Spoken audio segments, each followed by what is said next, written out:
കച്ചവടം. സാമ്പത്തിക നേട്ടം ഭയന്നിട്ടാണ് വെള്ളാപ്പള്ളി നടേശനെ എതിർത്തത്. എന്നാൽ വിശുദ്ധമായ ഖുർആനിലെ 62 അക്ഷരങ്ങൾ മദ്യനിരോധനത്തിന് ആയുത്തിറങ്ങിയപ്പോൾ വെള്ളാപ്പള്ളി നടേശനേക്കാൾ വലിയ മദീനയിലെ ഏറ്റവും വലിയ അബ്കാരി കോൺട്രാക്ടറാണ് അബ്ദുറഹ്മാൻ ബിൻ ഔഫ് റളിയല്ലാഹു അൻഹു. ഫഹല്ലന്തും മുന്തകൂൻ കള്ളുകൊടി നിർത്താറായില്ലെന്ന് ചോദിച്ചപ്പോൾ തന്റെ ഗോഡൌണിൽ സൂക്ഷിച്ചിരുന്ന മദ്യത്തിന്റെ ബാരൽ മുഴുവനും മദീനയുടെ അങ്ങാടിയിലൂടെ ഒഴുക്കി വിട്ടിട്ട് നബി, എന്റെ സാമ്പത്തിക നഷ്ടം എനിക്ക് പ്രശ്നമല്ല, എന്തൊക്കെയായ റസൂലുള്ളാഹി അല്ലാഹു നിർത്താൻ പറഞ്ഞ ഞാൻ നിർത്തി നബി എന്ന് പറഞ്ഞ ആളാണ്. നഷ്ടവും ലാഭമൊന്നും ഇല്ല, അല്ലാഹു നിർത്താൻ പറഞ്ഞ നിർത്തി നബി എന്ന് പറഞ്ഞ ബാരൽ കണക്കിന് മദ്യം ഒരൊറ്റ ആയത്ത് കേട്ടപ്പോ ഒഴുക്കി വിട്ട ആളാണ് അബ്ദുറഹ്മാൻ ബിൻ ഔഫ് റളിയല്ലാഹു അൻഹു, മക്കയിലെ കോടീശ്വരൻ. ആ കോടീശ്വരന്റെ വീട്ടിൽ ഇരിക്കാൻ കസേരയില്ല. അപ്പൊ സഹാബത്ത് ചോദിച്ചൊരു കസേര ഇട്ടൂടെ. അപ്പോഴാണ് ബഹുമാനപ്പെട്ട സഹാബത്തിന് അബ്ദുറഹ്മാൻ ബിൻ ഔഫ് റളിയല്ലാഹു തആല പറഞ്ഞത്, ഞാൻ ഇതിനകത്ത് മുഴുവൻ സാധനങ്ങളും വേറൊരു വീട്ടിലേക്ക് മച്ചിരിക്കുകയാണ്, അങ്ങോട്ട് തൽക്കാലം താമസം മാറുന്ന വീട്ടിലേക്ക് ഞാൻ മച്ചിരിക്കാൻ. സഹാബത്തിന്റെ കാര്യം മനസ്സിലായി. അപ്പൊ സഹാബത്ത് ഇത് ശരി തന്നെ, വേറൊരു വീട്ടിന് വേണ്ടി എല്ലാം മാറ്റി വെച്ചിരിക്കാം, ഓക്കെ, എന്നാലും വരുന്ന മനുഷ്യന് ഇരിക്കാൻ ഈ വീട്ടിലൊരു കസേര വേണ്ട. അപ്പൊ അബ്ദുറഹ്മാൻ ബിൻ ഔഫ് റളിയല്ലാഹു തആല പറഞ്ഞു, ഞാൻ കസേര വാങ്ങിക്കാൻ വേണ്ടി അങ്ങാടിയിലേക്ക് പോയതാണ്. അപ്പോഴാണ് ഈ വീടിന്റെ ഉടമസ്ഥൻ എന്നോട് പറഞ്ഞത്, ഉടനെ തന്നെ ഈ വീട്ടിൽ നിന്ന് നിന്നെ പുറത്താക്കും. സാബത്ത് ചോദിച്ചു, ആരാ വീട്ടുടമസ്ഥൻ? അങ്ങനെ പറഞ്ഞിട്ട്, അല്ല, ഇവിടെ ഇരിക്കാനൊരു കസേര വാങ്ങിക്കാൻ അങ്ങാടിയിലേക്ക് പോയപ്പോഴാണ് എതിരെ ഒരു മയ്യത്തും വഹിച്ചുകൊണ്ട് ഒരു പോക്ക് പോണത് കണ്ടത്. അപ്പൊ എനിക്ക് മനസ്സിലായി അടുത്തത് ഞാനാണ്, എന്നെ ഈ വീട്ടിൽ നടക്കും, അതുകൊണ്ടാണ് ഞാൻ വാങ്ങിക്കാത്തത് എന്ന് പറഞ്ഞു അബ്ദുറഹ്മാൻ ബിൻ ഔഫ് റളിയല്ലാഹു അൻഹു. കാരണം ഏറ്റവും നല്ല വീട്. അപ്പോ പറഞ്ഞു, ഞാൻ ഈ സാധനമൊക്കെ വേറൊരു വീട്ടിലേക്ക് മാറ്റിയിരിക്കും. അതേത് വീട്? ഇന്നൽ ആഖിറത ഹിയ ദാറുൽ ഖറാർ, സ്വർഗത്തിലെ വീട്ടിലേക്ക് ഞാൻ മാറ്റിയിരിക്കും. ഇവിടെ ഒരു ദുഃഖമുണ്ടായാലും ഏറ്റവും വലിയ ദുഃഖം നരകത്തിനാണല്ലോ. ഞാൻ പുറകെ പറയാം, അല്ലാഹു ആ ദുഃഖം മാറ്റി തരട്ടെ. ആമീൻ പറ. മനസ്സിലായി? നമുക്ക് എന്ത് നരകം, നമുക്ക് എന്ത് സ്വർഗം? നമുക്ക് നരകമൊന്നും നമുക്കില്ലല്ലോ. പുതിയാപ്ല കാണാൻ പെണ്ണ് കാണാൻ വന്നു, പുതിയ പെണ്ണിനോട് സംസാരിച്ചു കുറെ നേരം. പുതിയ പെണ്ണ് ഓടി ചെന്നിട്ട് ഉമ്മാനോട് പറഞ്ഞു, ഉമ്മ ഈ കല്യാണത്തിൽ ഞാൻ സമ്മതിക്കില്ല, ഇവൻ എന്നെ കെട്ടണ്ടാവും. ഉമ്മ ചോദിച്ചു, എന്തേ മോളെ? അവൻ എന്നോട് പറയാ നരകമൊന്നും ഇല്ല എന്ന് ചുമ്മാ. അപ്പൊ ഉമ്മ പറഞ്ഞു, അത്ര മോളെ, എന്നാ നീ ഇവനെ തന്നെ കെട്ടാവും. അതെന്തുമ്മ? അവൻ നരകമില്ലാന്നല്ലേ പറഞ്ഞത്? നിന്നെ കെട്ടി 10 ദിവസം കഴിയുമ്പോൾ ആരെ പറയും നരകമുണ്ട്? അപ്പൊ യഥാർത്ഥത്തിൽ നരകമില്ല, ഉണ്ടോ ഇല്ല കാര്യത്തിൽ നമ്മൾ സന്ദേഹവാദികളാ. ഉണ്ടെങ്കിലും ഉണ്ട്, ഇല്ലെങ്കിൽ ഇല്ല. ജവഹർലാൽ നെഹ്റു അതായിരുന്നില്ല. ജവഹർലാൽ നെഹ്റു നിരീശ്വരവാദി ആയിരുന്നില്ല, സന്ദേഹവാദിയായി. ഉണ്ടെങ്കിലുണ്ട്, ഇല്ലെങ്കിൽ ഇല്ല. ഏറ്റവും പ്രധാനപ്പെട്ട കഷ്ടപ്പാട് പരലോകത്ത്. അല്ലാഹു പറഞ്ഞു, അല്ല, എല്ലാ കഷ്ടപ്പാടുകൾക്കും തിന്മകളുടെ വിഭാടകരായി നന്മയുടെ വക്താക്കളായി നിങ്ങൾ ഈ ജീവിതത്തിൽ പോരാടണമെന്ന് വിശുദ്ധ ഖുർആൻ. നമ്മുടെ വിഷയത്തിന്റെ മർമ്മപ്രധാനമായ ഭാഗത്തേക്ക് വരാൻ ഞാൻ നീട്ടി പദ്ധതി പറയുന്നില്ല. ഖൈറുൽ കലാമി മാ കല്ലാവതല്ല, അരോചകമാകും വിധം സുദീർഘമാവാത്ത അർത്ഥദ്യോതകവും ആശയ സമ്പുഷ്ടവും അർത്ഥ വൈപുല്യമുള്ള പ്രഭാഷണമാണ് അത്യുത്തമം എന്നാണ് അർത്ഥവാക്യം. യഥാർത്ഥത്തിൽ അപ്പൊ നമ്മുടെ ജീവിതം പോരാടാനുള്ളതാണ് ആണല്ലോ. ഖുർആൻ ആദ്യം തന്നെ നമ്മളോട് പറഞ്ഞു, ആരോടാ പോരാടേണ്ടത്? പോരാട്ടം തീർച്ചയായും ശത്രുവിനോട് ആണല്ലോ. മിത്രത്തിനോട് ആരെങ്കിലും പോരാടുമോ? സ്വാഭാവികമായി ഒരാളുടെ പോരാട്ടവും ഒരാളുടെ സമരവും ആരോടാ? ശത്രുവിനോട്. ആരാ നമ്മുടെ ശത്രു? പറയും, നമ്മുടെ ശത്രു ആരാ? ഇബ്ലീസ്. നമ്മളെല്ലാവരും കുറെ നാളായിട്ട് കണ്ടുവച്ചിരിക്കുന്ന റെഡിമെയ്ഡ് മറുപടിയാണിത്. നമ്മുടെ ഏറ്റവും വലിയ ശത്രു ആരാ? ഇബ്ലീസ്. നമ്മളത് പ്രതിഷ്ഠിച്ചിരിക്കുക ഇബ്ലീസിനെ.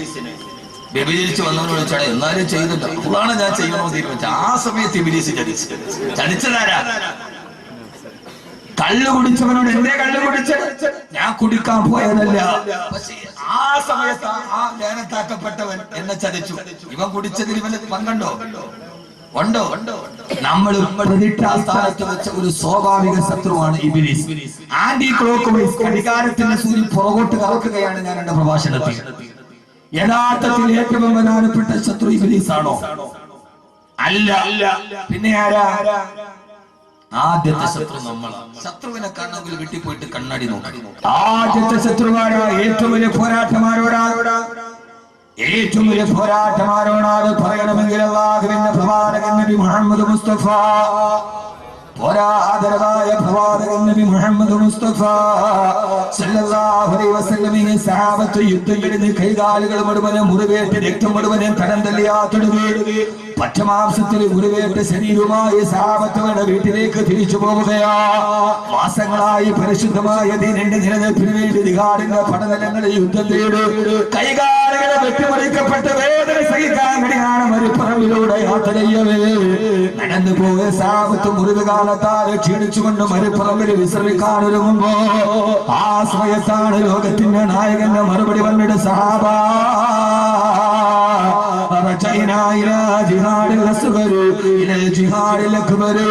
ഏറ്റവും ചെറിയ യുദ്ധ പോരാട്ടങ്ങളിലിട്ട് ഏറ്റവും വലിയ പോരാട്ടത്തിലേക്ക് നമ്മൾ കടന്നു പോവുകയാ. സഹാബത്ത് അത്ഭുതപ്പെട്ടു പോയി. അങ്ങാണ് തിരുവൂടര്. ഏറ്റവും ചെറിയ യുദ്ധത്തിന് ശേഷം നമ്മളൊരു വലിയ യുദ്ധത്തിലേക്ക് തിരിച്ചു പോവുകയാണ് സഹാബ. കൈകാലുകൾ വെട്ടിമുറിക്കപ്പെട്ട ഘോര യുദ്ധത്തിന് ശേഷം വീട്ടിലേക്ക് തിരിച്ചു പോകവേ ഇതേവരെ നടന്ന ധർമ്മസമരം ഏറ്റവും ചെറുതാണെന്ന് തങ്ങളോട് നിസ്സാരപ്പെടുത്തിയ അല്ലാഹുവിന്റെ റസൂലിനോട് സഹാബത്തിനോട് യാ റസൂലല്ലാഹ് മൽ ജിഹാദുൽ അക്ബർ യാ റസൂലല്ലാഹ് ഏറ്റവും വലിയ പോരാട്ടം ഏതാണ് നബിയേ? ആ സമയത്താണ് അല്ലാഹുവിന്റെ റസൂൽ ലോകത്തോട് പറഞ്ഞത് നമ്മളാരും വായ്ത്താരി കൊണ്ട് പ്രതിഷ്ഠിക്കപ്പെട്ടവർ യഥാർത്ഥ ശത്രുക്കളല്ല. യഥാർത്ഥ ശത്രുവാരാ? അല്ലാഹുവിന്റെ റസൂൽ പറഞ്ഞു സഹാബ നിങ്ങളുടെ ശരീരത്തോട് പോരാട്ടം നടത്തുക. ഏറ്റവും വലിയ ശത്രു നിങ്ങളുടെ നഫ്സാണ്, നഫ്സാണ്, നഫ്സാണ്, നഫ്സാണ്. ലോകത്തിന്റെ മുത്ത് ആദർശത്തിന്റെ സത്ത് ആദരവായ പ്രവാചകൻ നബി മുഹമ്മദ് മുസ്തഫ സല്ലല്ലാഹു അലൈഹി വസല്ലമ ഒന്നാമത്തെ ശത്രുവാണെന്നറിയോ സഹോദരങ്ങളെ? ശരീരമാ. ഈ നഫ്സിനോട് ധർമ്മസമരം നടത്താൻ അത്യാഗ്രഹത്തിന്റെ അശ്ലീലത്തിന്റെ ആപാത്തതയില്ലായ്മയുടെ ആവത്തനയുടെ ആസുരഭാവത്തിലേക്ക് ആത്മാവിന്റെ ആശ്ലേഷണത്തെ കൊണ്ടുപോകുന്ന ഈ ശരീരത്തോട് പടപൊരുടാൻ സ്വന്തം ശരീരത്തെ ഒന്നാമത്തെ ശത്രുവാ. ഇൻഷാ അല്ലാഹ് ഖുർആൻ 3 ശത്രുവിനെയാണ് നമ്മോട് പറയുക. അതിലാദ്യമായി ഖുർആൻ നിന്റെ ശരീരമാണ്, നിന്റെ ശരീരമാണ്. അല്ലാഹുവിന് ഇഷ്ടപ്പെടാത്ത മാർഗത്തിലേക്ക് നിന്റെ മോഹങ്ങളെ വലിച്ചു കൊണ്ടുപോകുന്ന, പടച്ചറപ്പിന് ഇഷ്ടപ്പെടാത്ത മാർഗത്തിലേക്ക് തിരിച്ചു കൊണ്ടുപോകുന്ന ഈ ശരീരത്തെ ഏത് സമയത്ത് നീ പോരാട്ടത്തിലൂടെ കീഴ്പ്പെടുത്തുന്നുവോ അതുകൊണ്ടാണല്ലോ സഹോദരങ്ങളെ, അതുകൊണ്ടാണല്ലോ ആദരവായ പ്രവാചകൻ നബി മുഹമ്മദ് മുസ്തഫ സല്ലല്ലാഹു അലൈഹി വസല്ലമ ശരീരത്തെയാണ് നിയന്ത്രിക്കേണ്ടതെന്ന വിശുദ്ധമായ ഖുർആന്റെ ഏറ്റവും വലിയ ആയത്തിറങ്ങിയത് ആരുടെ പേരിലാ? ബഹുമാനപ്പെട്ട അബൂബക്കർ സിദ്ദീഖ് റളിയല്ലാഹു അൻഹു. എല്ലാ ദിവസവും അബൂബക്കർ റളിയല്ലാഹു അൻഹുവിന് ഭക്ഷണം കൊണ്ടുപോയി കൊടുക്കുന്ന ഒരു സേവകനുണ്ട്. എല്ലാ ദിവസവും ഭക്ഷണം കൊണ്ടുപോയി കൊടുക്കാറുണ്ട്. ഒരു ദിവസം അബൂബക്കർ റളിയല്ലാഹു അൻഹുവിന് വല്ലാത്ത വിശപ്പാണ്. ഭക്ഷണവുമായി വരുന്ന സേവകനെ കാണുന്നില്ല. വല്ലാത്ത വിശപ്പിന്റെ വിളിയിൽ ഇങ്ങനെ ഇരിക്കവേ സേവകൻ വന്ന് 2 കാരക്ക കൊടുത്തു. ഏത് സമയത്ത് കാരക്ക കൊടുത്താണ് ചോദിക്കും ഇത് എവിടെ നിന്ന് കിട്ടി, ആര് തന്നത്, ഹലാലാണോ ഹറാമാണോ? ചോദിക്കാതെ കഴിക്കാറില്ല അബൂബക്കർ റളിയല്ലാഹു തആല അൻഹു. ആ സമയത്ത് വിശപ്പിന്റെ കാഠിന്യം കൊണ്ട് 2 കാരക്ക കടിച്ചു. സേവകൻ ചോദിച്ചു അമീറുൽ മുഅ്മിനീൻ ഏത് സമയത്ത് ഭക്ഷണം നിന്നാലും ഇത് എവിടെ നിന്നാണ്, ഹലാലാണോ ഹറാമാണോ എന്ന് താങ്കൾ ചോദിക്കാറുണ്ട്. ഇപ്പൊ മാത്രം ചോദിച്ചില്ലല്ലോ. അവസരത്തിൽ അബൂബക്കർ റളിയല്ലാഹു തആല ഞെട്ടിപ്പോയി. അല്ലാഹുവേ വിശപ്പിന്റെ കാഠിന്യം കൊണ്ട് അറിയാതെ തിന്നുപോയതാണ്. സേവകായി എവിടെ നിന്നാണ് നിനക്ക് കിട്ടിയത്?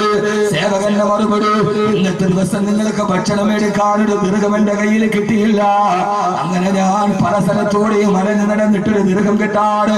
അവസാനം നിരാശയോടെ തിരിച്ചു വരവേണ്ട മനസ്സിലൊരിക്കൊരു ചിന്തയുണ്ടായി. ഇസ്ലാമിലേക്ക് വരുന്നതിന് മുമ്പ് ഞാൻ കൈവാലയത്തിന്റെ പൂജാരിയായിരുന്നു. അന്ന് ആളുകൾ വിഗ്രഹത്തിന് നേർച്ചയായി കൊണ്ടുവരുന്ന കാണിക്കയിടുന്ന ദീർഘമകളുണ്ട്. ആ ദീർഘമകളെ പലപ്പോഴും ചില ദീർഘമകൾ എടുത്തിട്ട് മോട്ടിച്ചിട്ട് ഞാൻ എന്റെ സഞ്ചിയിലിടാറുണ്ട്. ആ പഴയ സഞ്ചി പോയി ഞാൻ നോക്കിയപ്പോ ആ സഞ്ചിയിൽ എന്റെ ദീർഘം കിടക്കുന്നുണ്ട്. ആ ദീർഘം കൊണ്ടാണ് നിങ്ങൾക്ക് കാരക്ക വാങ്ങിച്ച് തന്നതെന്ന് പറഞ്ഞപ്പോ അബൂബക്കർ റളിയല്ലാഹു തആല ചിന്തിച്ചു പോയി. അല്ലാഹുവേ, അല്ലാഹുവേ ഒന്നാമത്തെ കാര്യം ഇത് ശിർക്കിന്റെ പൈസയാണ്. രണ്ടാമത്തേത് ഈ ചെയ്തതാണെങ്കിലോ ഹറാമാണ്. അബൂബക്കർ റളിയല്ലാഹു തആല ഞെട്ടിത്തെറിച്ചു പോയി. പടച്ച റബ്ബേ, എന്റെ ആമാശയത്തിന്റെ ഉള്ളിലേക്ക് ഒരു ഹറാമ കടന്നു ചെന്നറിഞ്ഞപ്പോ ാണ് ലോകചരിത്രത്തിന് നിസ്തുലമായ ചരിത്രം പിറന്നത്. ലോകത്തൊരാൾക്ക് സാധിക്കാൻ പറ്റാത്ത വിപ്ലവം നടന്നത്. തന്റെ വിരലുകള് തൊണ്ടക്കുടിയിലോട്ട് കുത്തിയിറക്കിയിട്ട് ആമാശയത്തിന്റെ ഉള്ളിലുള്ളത് മുഴുവനും വെളിയിലോട്ട് തള്ളിച്ചു. അവസാനം ഒന്നും ഛർദ്ദിക്കാനില്ലാതെ രക്തം കത്തിച്ചുകൊണ്ട് അബൂബക്കർ റളിയല്ലാഹു തആല താഴെയിരുന്നിട്ട് അല്ലാഹുവിനോട് പറഞ്ഞു, അല്ലാഹുവേ,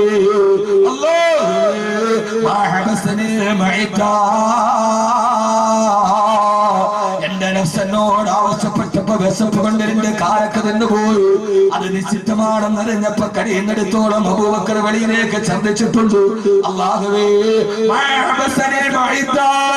എന്റെ ഞരമ്പിലോ ആമാശയത്തിലോ ഏതെങ്കിലും ഈ ഭക്ഷണത്തിന്റെ ഒരൽപ്പം പറ്റിപ്പിടിച്ചാൽ എനിക്കത് വെളിയിലേക്ക് തരാൻ കഴിയില്ല.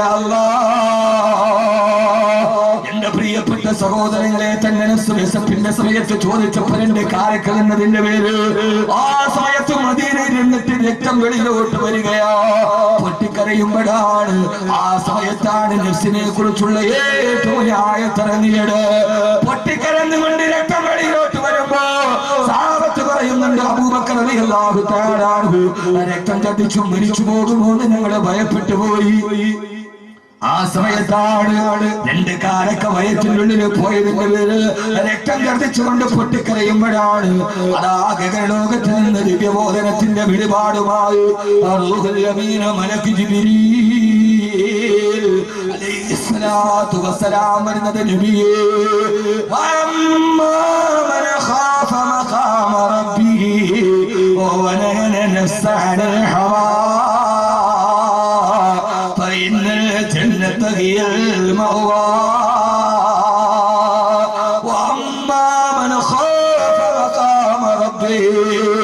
എന്റെ പ്രിയപ്പെട്ട ചെറുപ്പക്കാരോട് പള്ളക്കുള്ളിലേക്ക് പട്ടച്ചാറായോ കറിയെ ചിട്ടിപിടിച്ചത് കയറും, വെള്ളീസി കയറും, പലിശയും കയറും, ആരെ പട്ടിച്ചടും വെട്ടിച്ചടും കയറും, വസ്തു കച്ചവടം നടത്തിയിട്ട് ഇടയ്ക്ക് നിന്നിട്ട് തോണ്ടിയിട്ട് മേടിച്ച ലാഭം കയറും. പൊന്നുമോനെ, ഏത് പള്ളക്കുള്ളിൽ പച്ചക്ക് ദഹിച്ചു പോകുന്നവനെ എന്തേ പടച്ചിറപ്പിനെ പേടിയില്ല. ഏകനായ പടച്ചിറപ്പിന്റെ മുമ്പിൽ നിൽക്കണമെന്നുള്ള പേടി വന്നാൽ അതുകൊണ്ടാണല്ലോ സുബഹി നമസ്കാരത്തിന് ഇമാമത്ത് നിൽക്കുമ്പോ ഇമാമ പൊട്ടിക്കരഞ്ഞിട്ട് ബോധം കെട്ട് താഴെ വീണത്. ഒരേ ഒരായത്തോടിയപ്പോ ഒരു സൂറത്തോടിയില്ല, യാസീനോഹിയില്ല. സുബഹി നമസ്കാരത്തിന് ഇമാമത്ത് നിൽക്കുകയാണ്. ഒരൊറ്റായത്തോടിയപ്പോ ബോധരഹിതനായി പേടിച്ച് വിറച്ച് താഴെ പോയി. ഏഴായത്തെന്നറിയോ? യൗമ യഖൂമുൻ നാസു ലിറബ്ബിൽ ആലമീൻ. യൗമ യഖൂമുൻ നാസു ലിറബ്ബിൽ ആലമീൻ. പരലോകത്ത് പടച്ചറപ്പിന്റെ മുമ്പിൽ നിൽക്കുന്ന ദിവസം. രണ്ടാമതൊരായത്തോടിയില്ല, പരലോകം പറഞ്ഞില്ല, ഹിസാബ് പറഞ്ഞില്ല, സിറാത്ത് പറഞ്ഞില്ല, നരകം പറഞ്ഞില്ല. പടച്ചറപ്പിന്റെ മുമ്പിൽ കൈ കെട്ടിയിട്ട് നിൽക്കുന്ന ദിവസം. ബോധം കെട്ട് താഴെ വീണു ഇമാം. ആരാ ഇമാം എന്നറിയോ? ഇമാമാണ് ബഹുമാനപ്പെട്ട അബ്ദുല്ലാഹി ഇബ്നു ഉമർ റളിയല്ലാഹു തആല അൻഹു. നാളെ പടച്ചറപ്പിന്റെ മുമ്പിൽ നിൽക്കണമെന്ന ബോധമില്ല, സിറാത്തിന് നടക്കണമെന്നുള്ള ബോധമില്ല. ഏഴ് മാറി വലിച്ചു തിന്നുമ്പോ പടച്ചറപ്പിന്റെ മുമ്പിൽ നിൽക്കുന്ന ദിവസത്തെ ഭയപ്പെടുകയും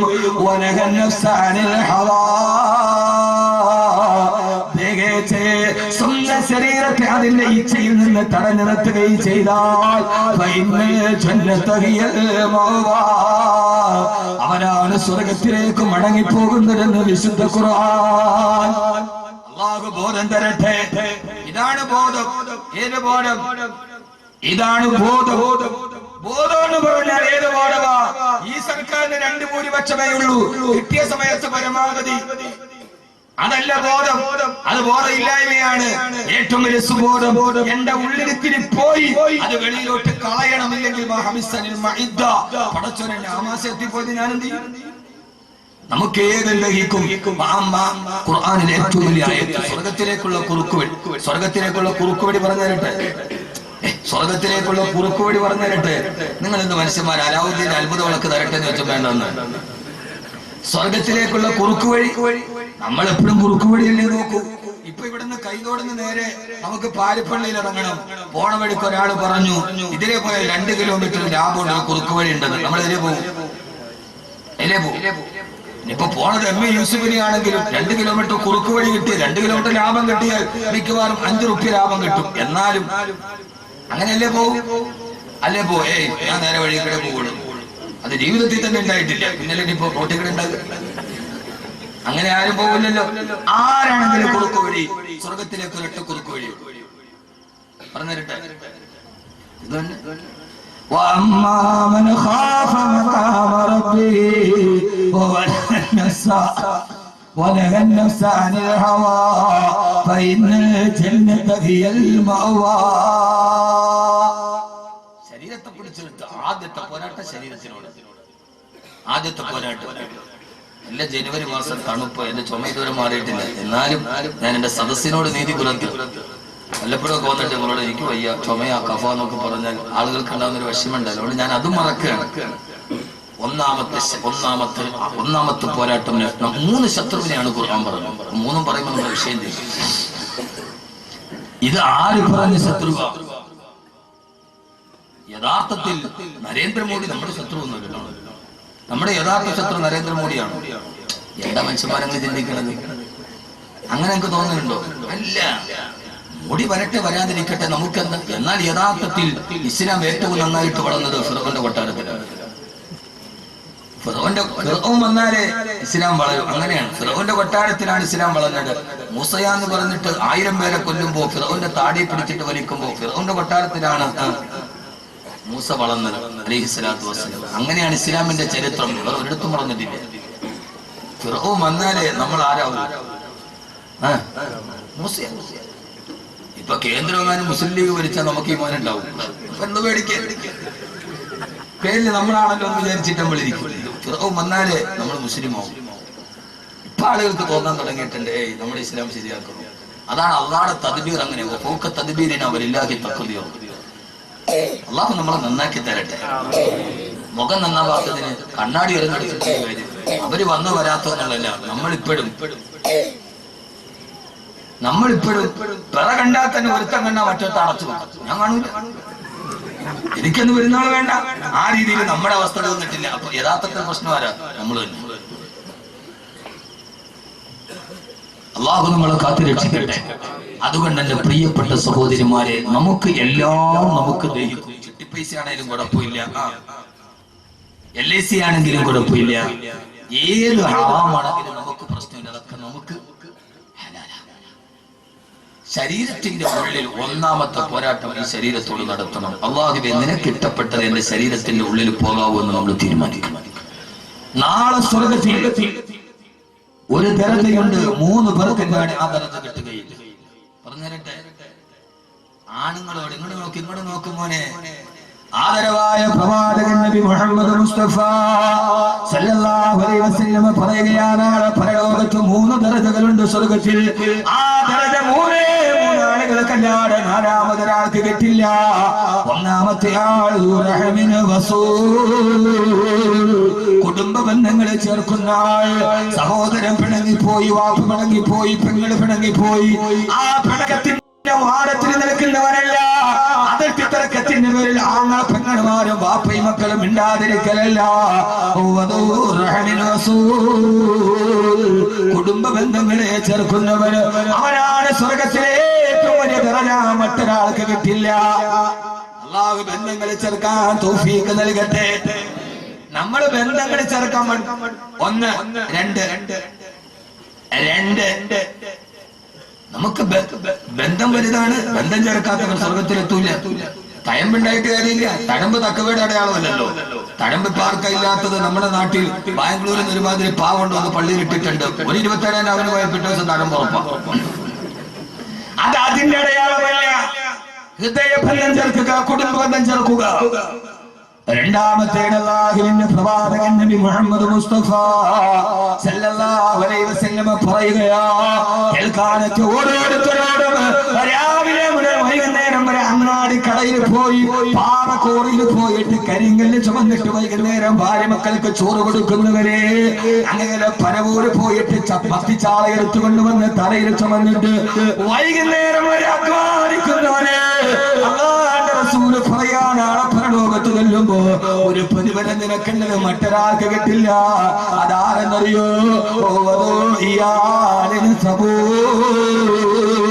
കടബാധ്യത ഏറെയുണ്ട്, കഷ്ടപ്പാടേറെയുണ്ട്, രോഗങ്ങളേറെയുണ്ട്. പക്ഷെ ഇന്നേവര് സ്വന്തം ഭാര്യ മക്കൾക്ക് ഹറാമ് കൊടുക്കാത്ത പ്രിയപ്പെട്ട ഗൃഹനാഥൻ, അവന് പ്രശ്നങ്ങളേറെയുണ്ട്, കടബാധ്യതയേറെയുണ്ട്. പക്ഷെ ഇന്നേവരെ അധ്വാനിച്ചതല്ലാതെ അവന്റെ ഭാര്യ മക്കളുടെ വയറ്റിൽ അവൻ ഹറാമിനെ കൊടുത്തിട്ടില്ല. പൊന്നുമോനെ, ലോട്ടറി എടുത്താലും കിട്ടും, അറബിയെ പഠിച്ചാലും കിട്ടും. അത് നിന്റെ ഭാര്യ മക്കൾക്ക് കൊടുത്താൽ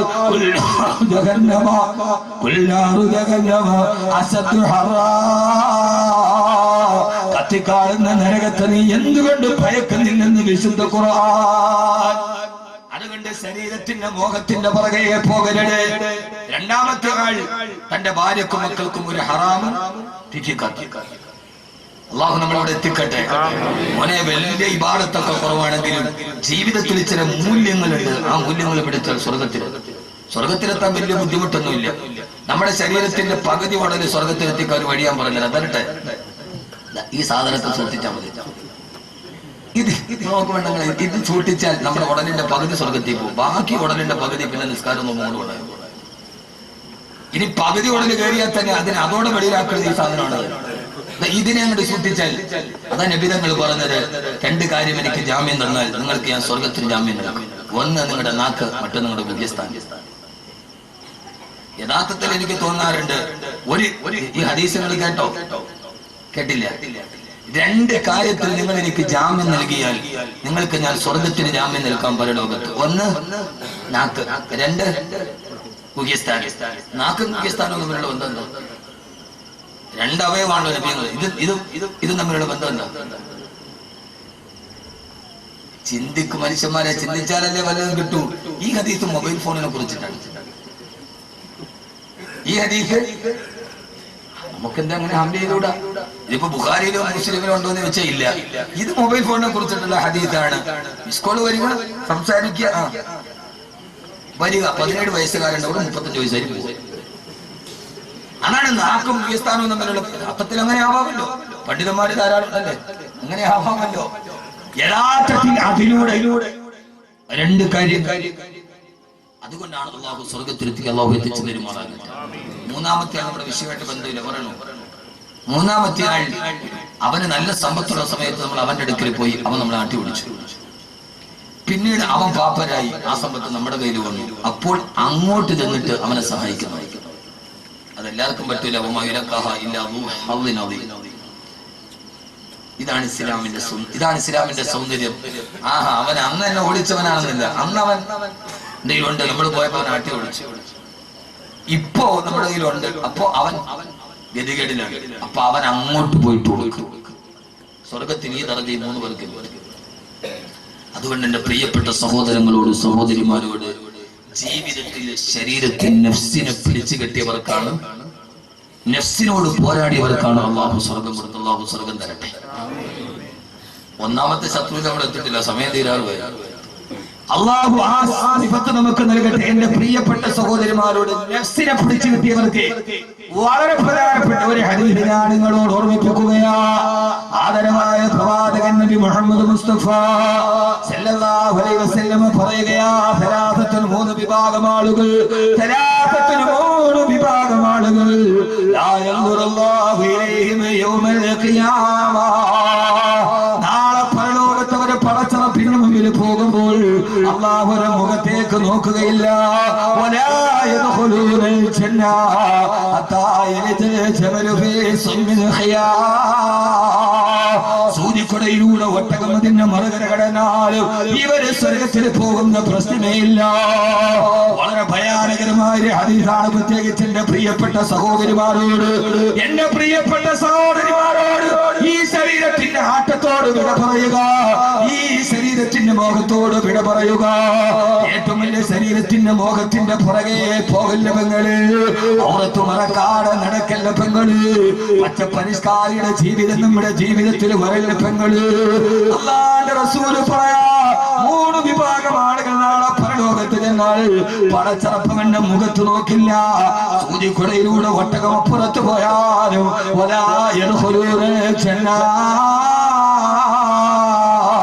ഇവര് സ്വർഗത്തിൽ കടക്കുകയില്ല. ഒന്ന് വൃദ്ധനായ വ്യഭിചാരി. ഒന്ന് വൃദ്ധനായ വ്യഭിചാരി. താടി നരച്ചു, തലമുടി നരച്ചു, പക്ഷേ ശരീരത്തിന്റെ ഇതിനോടുള്ള ഒടുക്കത്തെ മോഹം നിന്നിട്ടേയില്ല. മനസ്സിലായോ? താടി നരച്ചു, തലമുടി നരച്ചു, താടി തലമുടി നരച്ചു. ഇപ്പം ഇക്കാലം നരയ്ക്കൂല, അത് ഗോത്രത്തിന്റെ മഹത്വത്തിലാണ്, അല്ലാതെ നരയ്ക്കാനിട്ടല്ല. യഥാർത്ഥത്തിൽ ശരീരത്തിന് ഒരു മോഹമൊക്കെ ഉണ്ടാവും, സ്വാഭാവികമാണ്. ഒരു കാര്യം മനസ്സിലാക്കിക്കോണം, തെറ്റുകൾക്ക് പല പ്രതിഫലമാണ്.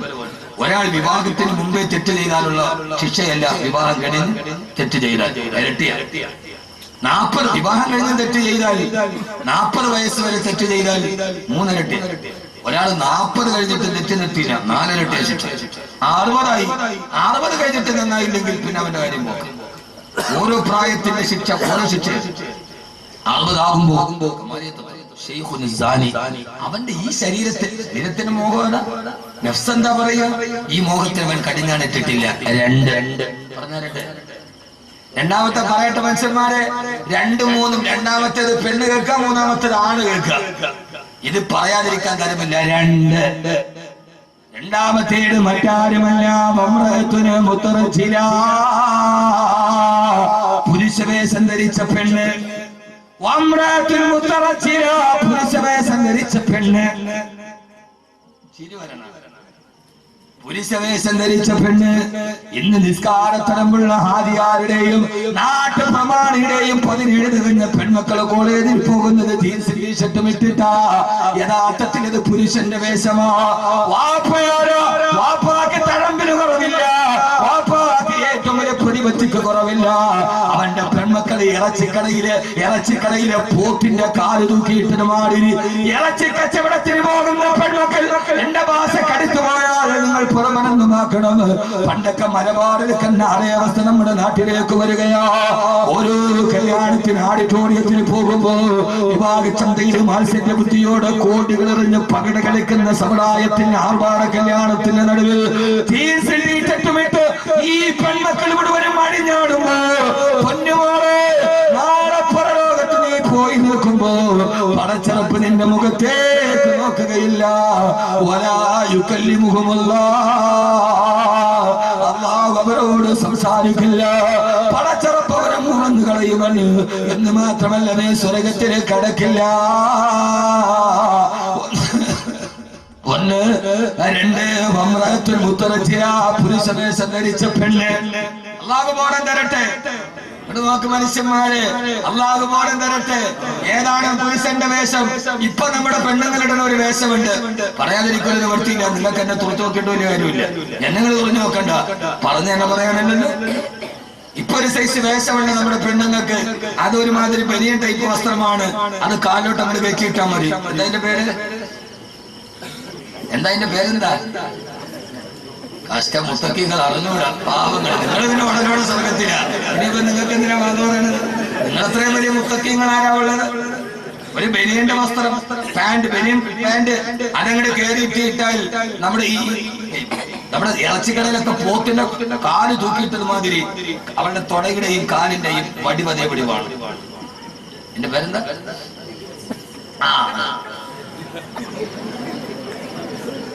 അതിന്റെ പേര് ലെഗിൻസ് അല്ല. ഈ അടുത്ത കാലത്ത് കേരളക്കരയിലേക്ക് പെൺകുട്ടികളുടെ ഏറ്റവും വലിയ വേഷത്തിന്റെ ആവാസന, അതിന്റെ പേര് ലെഗിൻസ് അല്ല. പൊന്നുപോലെയാ ലെഗിൻസ് തനി ഹറാമാ. ആ ലെഗിൻസ് തനി ഹറാമാ. കാരണം ഈ ലെഗിൻസ് ആരുടെ വേഷമെന്ന് നിനക്കറിയോ? വാരി വലിച്ചിട്ടിട്ട് പുരുഷന്റെ മുമ്പിലൂടെ മാംസ കച്ചവടത്തിന് നടന്നത് പോലെ പോകാറുണ്ട് പെങ്ങള്. ഓ വേഷം വേശ്യമാരുടെ വേഷമെന്നറിയോ? യൂറോപ്യൻ നഗരങ്ങളിലെ വേശ്യ പെണ്ണുങ്ങൾ അവര് വേശ്യകളാണെന്ന് തിരിച്ചറിയാൻ വേണ്ടി ധരിച്ച വസ്ത്രമാണ് ലെഗിൻസ്. അതെങ്ങനെയാണ് മാപ്പിള പെണ്ണിന്റെ വസ്ത്രമായി മാറിയത്? ഏത് കാലഘട്ടത്തിന്റെ ദുര്യോഗമാണ് തങ്ങളെ? നാളെ പരലോകത്ത് അള്ളാഹു നിന്റെ മുഖത്ത് നോക്കില്ല. ആ ലെഗിൻസ് തനി ഹറാമാ. തുണിക്കച്ചവടക്കാരൻ എനിക്കെതിരെ പോസ്റ്റ് ഇട്ടാൽ എനിക്ക് പ്രശ്നമൊന്നുമില്ല. കാര്യത്തിൽ ലെഗിൻസ് യൂറോപ്പിലെ വേശ്യയുടെ വേഷമാണ്. അതങ്ങനെ മാപ്പിള പെണ്ണിന് വന്നു. തലകുനിക്കണ്ട, ഇപ്പൊ തലകുനിക്കളയണ്ട. പെണ്ണുങ്ങളൊക്കെ പലരും തലകുനിച്ചങ്ങട്. ഇതിപ്പോ പർദ്ദന്റെ ഉള്ളിലാണെങ്കിൽ വലിയ പ്രശ്നമില്ല. പക്ഷെ ഇതിട്ടിട്ട് ഒരു ടീഷർട്ട് ഇട്ടിട്ട് നടക്കുക കണ്ടിട്ടില്ല? ഏതാണ്ട് മിക്ക മുസ്ലിം പെണ്ണുങ്ങളുടെയും അവസ്ഥ ഇന്നിപ്പോ ഇതാണ്. ജീൻസ് ടീഷർട്ട് ഇടുക. കല്യാണത്തിൽ ഒരു ചെറുപ്പക്കാരൻ എന്നോട് പറഞ്ഞു, ഉസ്താദേ ഞാൻ കല്യാണം പെണ്ണുമായിട്ട് ഉറപ്പിച്ചതാണ്, മാറ്റി കല്യാണം. എന്റെ കല്യാണത്തിന് തീയതി ഉറപ്പിച്ചപ്പോൾ അവള് പറഞ്ഞു എനിക്ക് ജീൻസ് ടീഷർട്ട് ഇടണമെന്ന്. ഞാൻ വേണ്ടെന്ന് അവസ്ഥ. ഇന്ന് ഏറ്റവും എല്ലാ മക്കളും ഉണ്ട് അതിനകത്ത്. ഹറാമാണ് ലെഗിൻസ് ഇടുക, ഒരു ടീഷർട്ട് ഇടുക, എന്നിട്ട് റോഡിൽ ഇങ്ങനെ നടക്കുക. പോണ ഈ പൂളയും പപ്പയും പറിച്ച കോഴി പണമാരി ആ രീതിയിൽ പോകുന്ന ആവാസത്തിന്റെ വസ്ത്രം. നിങ്ങൾ കൂടുതൽ ചിരിക്കുന്ന മനുഷ്യന്മാരെ മൂന്നാമത്തെ ആരെന്നറിയോ? അല്ലാഹു നാളെ പരലോകത്ത് നോക്കാത്ത മൂന്നാമത്തെ ആളാണ് പുരുഷന്മാര്. പൊട്ടിച്ചിരിക്കണ്ട. തന്റെ ഭാര്യ ഇങ്ങനെയൊക്കെയാണ് നടക്കുന്നതെന്ന് അറിഞ്ഞിട്ടും, അല്ലാഹു ഇഷ്ടപ്പെടാത്ത രീതിയിലാണ് തന്റെ ഭാര്യ പെൺമക്കളെ നടക്കുന്നതെന്ന് അറിഞ്ഞിട്ടും അത് നിസ്സാരമായി കാണുന്ന ഭർത്താവ്. മൂന്നാമത്തെ തന്റെ ഭാര്യയും തന്റെ പെൺമക്കളും ഇങ്ങനെയാണ് നടക്കുന്നതെന്നറിയാം. എന്നിട്ട് കാലം ഇതല്ലേ ഉസ്താദേ എന്ന് പറഞ്ഞ് അതിനെ ലാഘവത്വത്തോടെ കാണുന്ന ഭർത്താവ്. ഈ കോഞ്ഞാങ്കണിയാനോട് പറഞ്ഞു നിന്റെ ഭാര്യ മക്കളും ഇങ്ങനെ നടക്കണേന്ന്. അവൻ പറഞ്ഞു കാലം ഇതൊക്കെയല്ലേ. ഇതിനെ നിസ്സാരമായി കാണുന്ന ഭർത്താവ് നാളെ പണച്ചറവിന്റെ മുഖത്ത് നോക്കി. അതുകൊണ്ട് ആവാസത്തിന്റെ വസ്ത്രത്തിൽ നിന്ന് വിളിച്ചു. ശരീരത്തിന്റെ ഈ മോഹം, ശരീരത്തിന്റെ മോഹം വെളിയിൽ കാണിക്കാനാണ്. അള്ളാഹു നമ്മളെ കാത്തിരക്ഷിക്കുമാറാകട്ടെ. ഞാൻ പറയണ മനസ്സിലാവുന്നുണ്ടോ നിങ്ങൾക്ക്? ഞാൻ പറയണ മനസ്സിലാവുന്നുണ്ട? ലെഗിൻസ് ഇട്ടുകൊണ്ട് പെണ്ണ് പോകുമ്പോഴേ മനസ്സിലാക്കിക്കോണം ഇത് യൂറോപ്പിലെ വേശ്യയിട്ട വസ്ത്രമാണ്. യൂറോപ്പിലെ വേശ്യയുടെ വസ്ത്രം കേരളത്തിന്റെ ഫാഷനായി മാറി. അങ്ങനെയാണല്ലോ നമ്മുടെ ചെറുപ്പക്കാർക്ക് ഇപ്പോൾ ഒരു വസ്ത്രവിധാനമുണ്ടല്ലോ. ഒരു ലോവസ്റ്റ് പാന്റ് താഴേക്ക് കൊണ്ട് പൂന്ന് കിടക്കും. അതിന്റെ മുകളിൽ ഏതാണ്ട് നമ്മുടെ പാരിപ്പള്ളി നാഷണൽ ഹൈവേയുടെ വീതിക്ക് അവന്റെ അടിവസ്ത്രത്തിന്റെ ഒരു ബാനർ ഉണ്ടാവും. നാണമില്ല കുട്ടികളെ, നാണമില്ല നിങ്ങൾക്ക്. ഏത് കല്യാണത്തിനും പോയി നോക്ക്. ഞാനിവിടെ അടുത്ത കല്യാണത്തിന് നമ്മൾ ചിരിച്ച് ഞാൻ ഉത്തരവാദിയല്ല. യഥാർത്ഥത്തിൽ ഈ അടുത്ത സമയത്ത് ഒരു കല്യാണത്തിൽ നിക്കാഹിന് ഞാൻ സ്വീക പറഞ്ഞു കൊടുത്തോണ്ടിരിക്കുമ്പോ ആ സമയത്ത് അളിയനെ സ്വീകരിക്കാൻ പെണ്ണിന്റെ ആങ്ങളെ വന്നു. ഞാൻ പേടിച്ചു പോയി. മിക്കവാറും അവന്റെ അപ്പ ഊരി പോകുന്ന എനിക്ക് തോന്നുന്നു. ഇന്ന് കുട്ടികൾ ബൈക്കിന്റെ പുറകിൽ ഈ കുട്ടികളിരുന്ന് പോയാൽ അതിന്റെ പുറകിൽ ഭാര്യാസമേതം കാറിന് യാത്ര ചെയ്യാൻ കഴിയില്ല. കാരണം ബൈക്കിന്റെ പുറകിൽ നിൽക്കുന്ന ചെറുപ്പക്കാരുടെ വസ്ത്രം, അവന്റെ അടിവസ്ത്രം മേപ്പോട്ടാവുക, അവന്റെ പാന്റ് താഴെയൊക്കെ ടൈറ്റ് ആയി കിടക്കുന്ന ഒരു പാന്റ് ഇട്ടത് എങ്ങനെ കയറ്റിയിടുന്ന അറിഞ്ഞൂടാ. പ്ലംബർമാരും അതിന് PVC പൈപ്പ് ചൂടാക്കിയിട്ട് കയറുമാതില്ല. ആ സാധനം കയറ്റിയിടുക. എന്നിട്ട് ഇത് ആരുണ്ടാക്കിയ വസ്ത്രമാണ്? ചെറുപ്പക്കാരെ കുട്ടികളെ ഇല്ല, ഞാനിപ്പോ 10 പേരെ ഇതാരുണ്ടാക്കിയ വസ്ത്രമാണ്? ലണ്ടനിലെ ജയിലുകളിൽ സ്വവർഗരതിക്കാരായ ചെറുപ്പക്കാർ സ്വവർഗരതിക്കാരാണ് എന്ന അടയാളത്തിൽ ധരിച്ച വസ്ത്രമാണ് ഈ വസ്ത്രം. ഈ വേശ്യകളുടെയും സ്വവർഗാനുരാഗികളുടെയും വസ്ത്രം നിന്റെ ഫാഷനായി മാറി. ആദ്യമായിട്ട് അടിവസ്ത്രം മേപ്പോട്ടും വസ്ത്ര കീപ്പോട്ടുമാക്കിയത് ലണ്ടനിലെ ജയിലുകളിൽ, പാശ്ചാത്യന്റെ ജയിലിൽ താമസിച്ച അവിടുത്തെ സ്വവർഗാനുരാഗികൾ നിങ്ങൾ സ്വവർഗരതിയുടെ താല്പര്യമുള്ളവരാണ് എന്ന് പറഞ്ഞ ആ സിംബോളിക്കാണ് ഇന്ന് നമ്മുടെ മക്കൾ. പിന്നെ നിങ്ങളുടെ മക്കൾ ഇത് ഇടണോ വേണോ നിങ്ങൾ തീരുമാനിക്കും. ഞാൻ പറഞ്ഞല്ലോ, ഞാൻ ഒരു വാത് പറയാൻ വന്നെങ്കിൽ കാര്യങ്ങൾ പറയാനാണ്. അല്ല കബറും കഫങ്ങനെയും പറഞ്ഞിട്ട് നിങ്ങളെ കരയിപ്പിക്കാനാണെങ്കിൽ എനിക്ക് വളരെ എളുപ്പമുണ്ട്.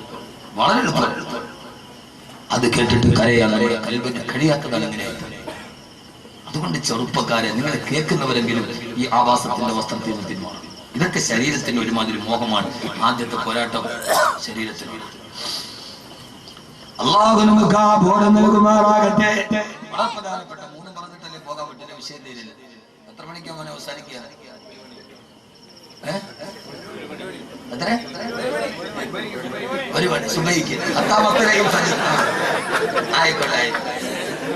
നല്ല പരിപാടിയാണ്. ഈ ആനയുടെ പിണ്ടം കണ്ടിട്ട് ആന പിണ്ട ഇടുമ്പോ ആളുകൾ വിചാരിക്കുക എന്താ ഇതിന്റെ വലിപ്പം, ഇത് ഇടണ പാട് ആനക്കിന്റെ അറിയാം. എന്നാലും നിങ്ങൾക്ക് കേട്ടോണ്ടിരിക്കാൻ വലിയ ഇഷ്ടമാണ്, പക്ഷെ ഇത് ചങ്കും തമ്മിൽ പോണ വസ്തുവാണ്. ഏതായാലും ആദരവായ പ്രവാചകൻ നബി മുഹമ്മദ് മുസ്തഫ പോരാ, ആദരവായ പ്രവാചകൻ നബി മുഹമ്മദ് മുസ്തഫ സല്ലല്ലാഹു അലൈഹി വസല്ലമ എന്റെ പ്രിയപ്പെട്ട സഹോദരങ്ങളോട് സഹോദരിമാരോട് വന്നസു തഅജുലൂന ബിസിലാഹി മാ ഫസദാ. ഇമാം ബുസൂരി അല്ലാഹു അങ്ങേ അനുഗ്രഹിക്കട്ടെ. അന്നസു കത്തിഫിരീന തുമിലഹു സബ്ബാല ഹബ്ബർഗാടി വൈന തുഫ്തിനുഹു യൻഫതിനി. ഈ ശരീരത്തെ കടിച്ചായിട്ടില്ലെങ്കിൽ പടച്ചറപ്പിന്റെ സ്വർഗം നമുക്ക് നഷ്ടപ്പെട്ടു പോകും.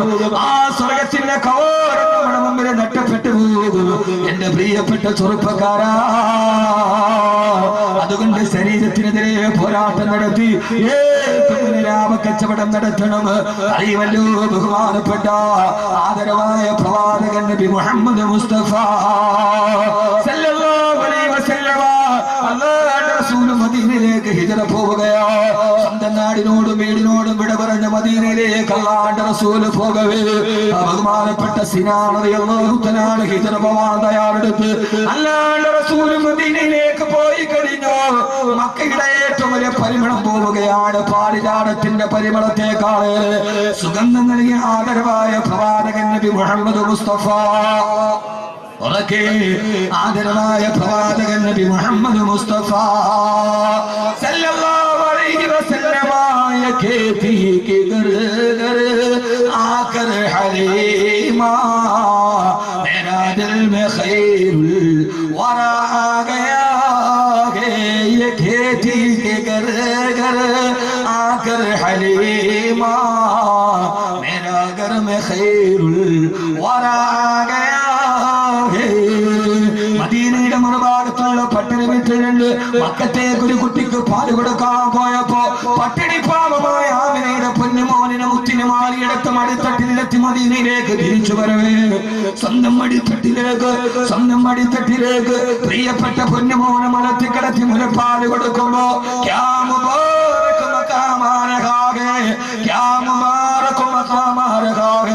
എത്ര വലിയൊരു സ്ഥാനമാണ് ഹലീമക്ക്.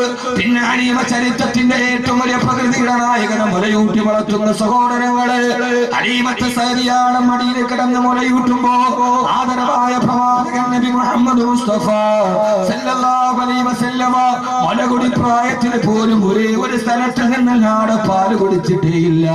ചരിത്രകാരന്മാര് രേഖപ്പെടുത്തുകയാണ്. രണ്ടാമത്തെ സ്ഥലമെടുത്തിട്ടല്ലാണ്ട് റസൂലിന്റെ ചെഞ്ചുണ്ടിലേക്ക് വെച്ചു കൊടുത്താൽ ആ പഞ്ചപുരകപ്പൂത്തേതിതളാതരത്തിലേക്ക് വെച്ചു കൊടുത്താൽ ആ സ്ഥലത്ത് നിന്ന് പിന്നീട് മുലപ്പാല് കുടിച്ചിട്ടില്ല. എന്തെന്നറിയുമോ, ഹലീമ സഅദിയ റളിയല്ലാഹു അൻഹക്ക് വേറൊരു മോൻ കൂടിയുണ്ട്.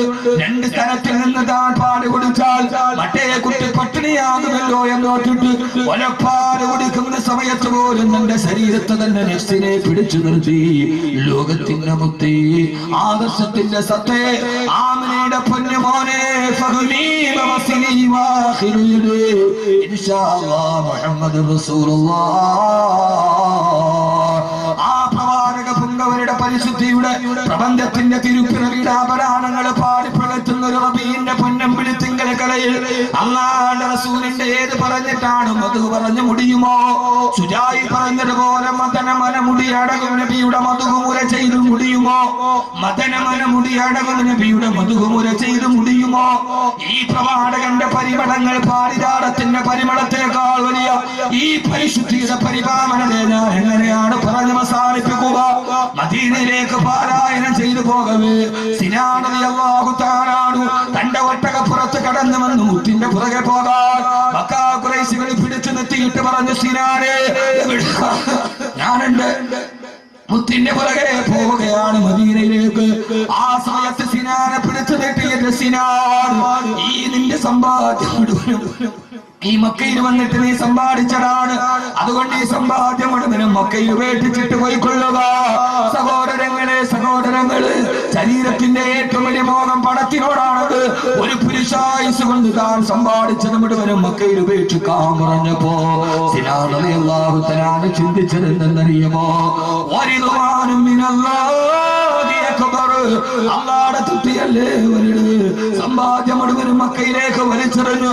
ഒട്ടകപ്പുറത്ത് പോകാനൊരുങ്ങവേ അബൂജഹൽ പിടിച്ചു നിർത്തിയിട്ട് പറഞ്ഞു, സിനാൻ, ഈ ഒട്ടകവും മക്കയുടെ സമ്പാദ്യമാണ്. മദീനയിലേക്ക് പോകുന്നുവെങ്കിൽ ഈ ഒട്ടകത്തെ ഇവിടെ ഉപേക്ഷിച്ചിട്ട് പോകാൻ പറയവേ, ഒട്ടകത്തെയും ഉപേക്ഷിച്ച് ഒരു പുരുഷായുസ് കൊണ്ട് സമ്പാദിച്ചത് മുഴുവനും മക്കയുടെ മണ്ണിൽ ഉപേക്ഷിച്ചിട്ട് ഒട്ടകത്തെയും വിട്ട് 450 കിലോമീറ്റർ കാൽനടയായി നടന്നു പോയ മഹാനായ സ്വഹാബിയാണ് സിനാൻ റളിയല്ലാഹു അൻഹു. മരുപ്പറമ്പിന്റെ മുകളിലൂടെ, ചുറ്റുപടുത്ത മണലാരണ്യത്തിന്റെ മുകളിലൂടെ തന്റെ ഒട്ടകത്തെയും ഒരു പുരുഷായുസിന്റെ സമ്പത്ത് ഉപേക്ഷിച്ചിട്ട് തന്റെ ശരീരമല്ലല്ലോ അല്ലാഹുവിന്റെ തൃപ്തിയാണ് വലുത്. നടന്ന് 450 കിലോമീറ്റർ നടന്ന് മരുപ്പറമ്പിലൂടെ കാലിടേന് മദീനയിലെത്തി സിനാൻ റളിയല്ലാഹു അൻഹു. അല്ലാഹുവിന്റെ റസൂൽ കാണുകയാണ് നടന്നു വരുന്ന സിനാനിന്, മരുപ്പറമ്പിലൂടെ നടന്നു വരുന്ന സിനാനിന്.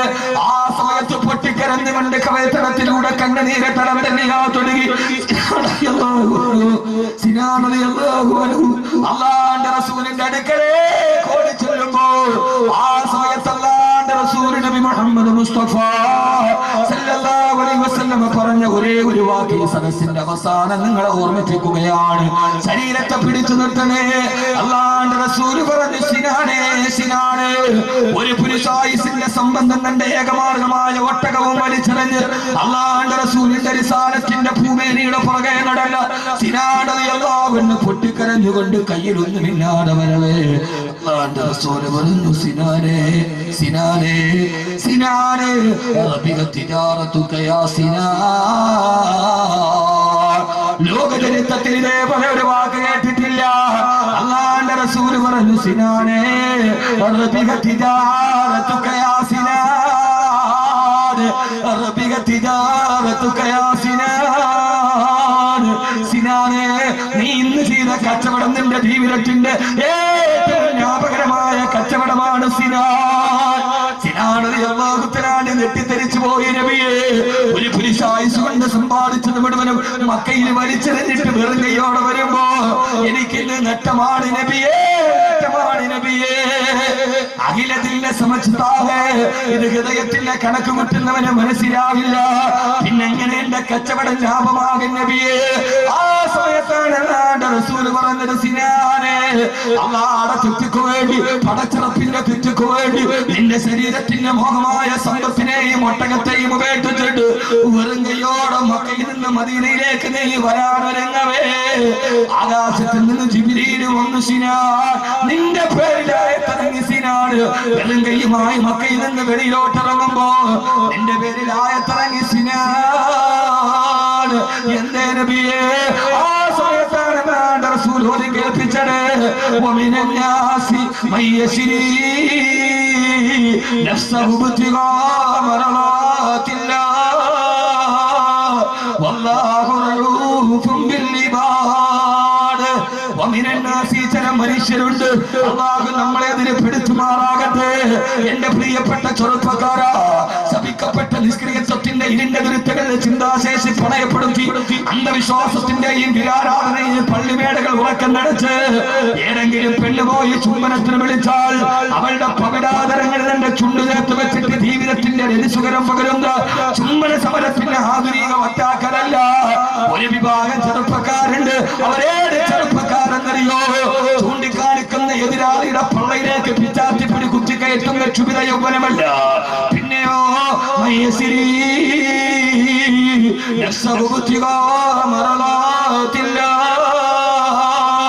പടച്ചറപ്പിന്റെ തുറ്റക്ക് വേണ്ടി, പടച്ചറപ്പിന്റെ തുറ്റക്ക് വേണ്ടി ഈ പച്ചമണ്ണിൽ നിന്ന് എന്നെ നിങ്ങളെ പടച്ചെടുത്ത പടച്ചറപ്പിന്റെ തുറ്റക്ക് വേണ്ടി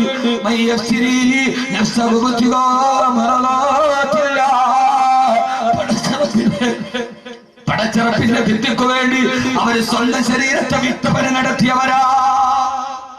അവരാരാ? പടച്ചറപ്പിന്റെ തൊത്തിക്ക് വേണ്ടി അവരുടെ നഫ്സിനെ, ഏറ്റവും വലിയ ശത്രുവിനെ അവര് വിൽപ്പന നടത്തി. ഇതാണ് ഏറ്റവും വലിയ ലാഭക്കച്ചവടം. അള്ളാഹു തരട്ടെ. സിനാൻ നിന്റെ കച്ചവടം ഏറ്റവും വലിയ ലാഭമാണ്.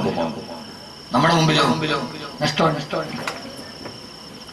ഏറ്റവും നല്ല ശത്രുവിനെ വിൽപ്പന നടത്തി എനിക്ക് വേണ്ട, എന്നിട്ട് ഏറ്റവും നല്ല മിത്രത്തെ വാങ്ങിച്ചു. ഏറ്റവും നല്ല മിത്രം ആദ്യത്തെ ഏറ്റവും വലിയ പ്രഖ്യാപിത ശത്രുവിനെ വിറ്റു, എന്നിട്ട് പകരം എന്ത് വാങ്ങിച്ചു? നമ്മൾ സാധാരണ പറയില്ലേ, ഇത് കൊടുത്തിട്ട് കടിക്കണ പട്ടിയെ മേടിച്ചു. എന്താ എന്റെ തുടക്കം? പഴഞ്ചൊല്ല് പറയില്ല, എന്തോ കൊടുത്തിട്ട് പട്ടിയെ വാങ്ങിച്ചു കടിക്കണ പട്ടീനെ. അങ്ങനെയല്ല. കയ്യിരുന്ന കാശ് കൊടുത്തിട്ട് കടിക്കണ പട്ടീനെ വിളിച്ചു. വഫി റിവായത്തിന് വേലിയിലിരുന്ന് തോളിനെടുത്തു, വേലിയിലിരുന്ന് പാമ്പിനെടുത്ത് തോളി വെച്ചു. ഇതങ്ങനെയല്ല. ഏറ്റവും വലിയ ശത്രുവിനെ കൊടുത്തിട്ട് മിത്രത്തെ വാങ്ങിച്ചു. ഏറ്റവും നല്ല മിത്രവരാ. നമ്മളോട് ഏറ്റവും സ്നേഹമുള്ളതാരോട്? നമ്മുടെ ഭാര്യയ്ക്ക് ആണോ? നമുക്ക് നമ്മളോട് ഏറ്റവും സ്നേഹമുള്ളതാർക്കാ? നമ്മുടെ ഭാര്യയ്ക്ക്, കൂട്ടുകാർക്ക്. നീ ഒരു തെറ്റ് ചെയ്താൽ നിന്റെ കൂട്ടുകാരോട് 4 പേരോട് പറയില്ലേ? പറയില്ലോ. നമ്മളവൻ ഉദ്ദേശിച്ച പോലെ ഒന്നും അല്ല ആളവൻ. നീ ഒരു തെറ്റ് ചെയ്താൽ നിന്റെ ഭാര്യ കണ്ടോണ്ടിരിക്കും.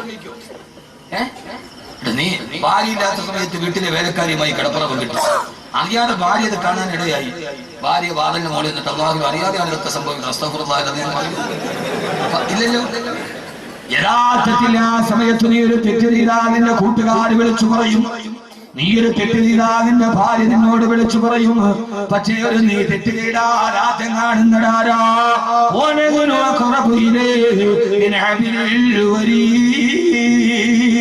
കണ്ണ ഞരമ്പിനേക്കാൾ അടുത്തിരിക്കുന്ന അള്ളയല്ലേ കണ്ടത്? അള്ള കണ്ടിട്ടല്ലേ ഭാര്യ കണ്ടത്? അള്ള കണ്ടിട്ടല്ലേ കൂട്ടുകാര് കണ്ടത്? പക്ഷെ അള്ള കണ്ടിട്ടും അള്ളയത് വെളിവാക്കിയില്ലല്ലോ.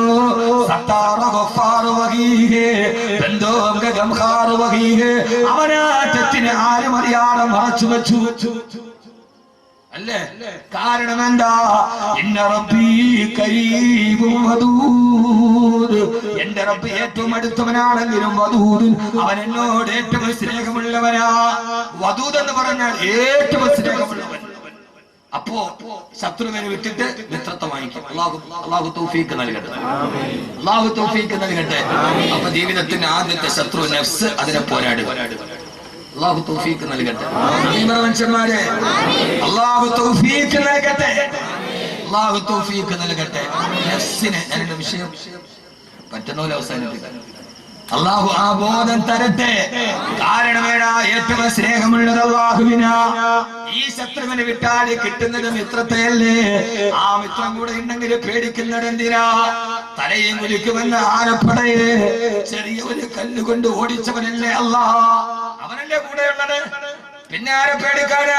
പിന്നെ ഏത് സുരേഷ് ഗോപി വന്നാലുണ്ട്, അവൻ അപ്പൂപ്പ വന്നാലുണ്ട്, എടാ മോനെ പിന്നെ ആര് വന്നാലുണ്ട്? ആരാ കൂടെയുള്ളത്? അബ്രഹത്തിന്റെ ആനപ്പടയെ ഒരു ചെറിയ കരിങ്കല്ല് കൊണ്ട് ഓടിച്ചവനല്ലേ അല്ലാഹ്? ആനപ്പടയും അബ്രഹത്തും ഓടിയപ്പോ മക്കയിലെ കൊച്ചുകുട്ടികള് ആനപ്പടയെ നോക്കിയിട്ട് കളിയാക്കി പാടിയില്ലേ? ഐനല്ലിലാഹു വല്ലിലാഹു താലിബു വല്ലരനമുൽ മഗ്ലൂബു ലൈസൽ ഗാലിബു.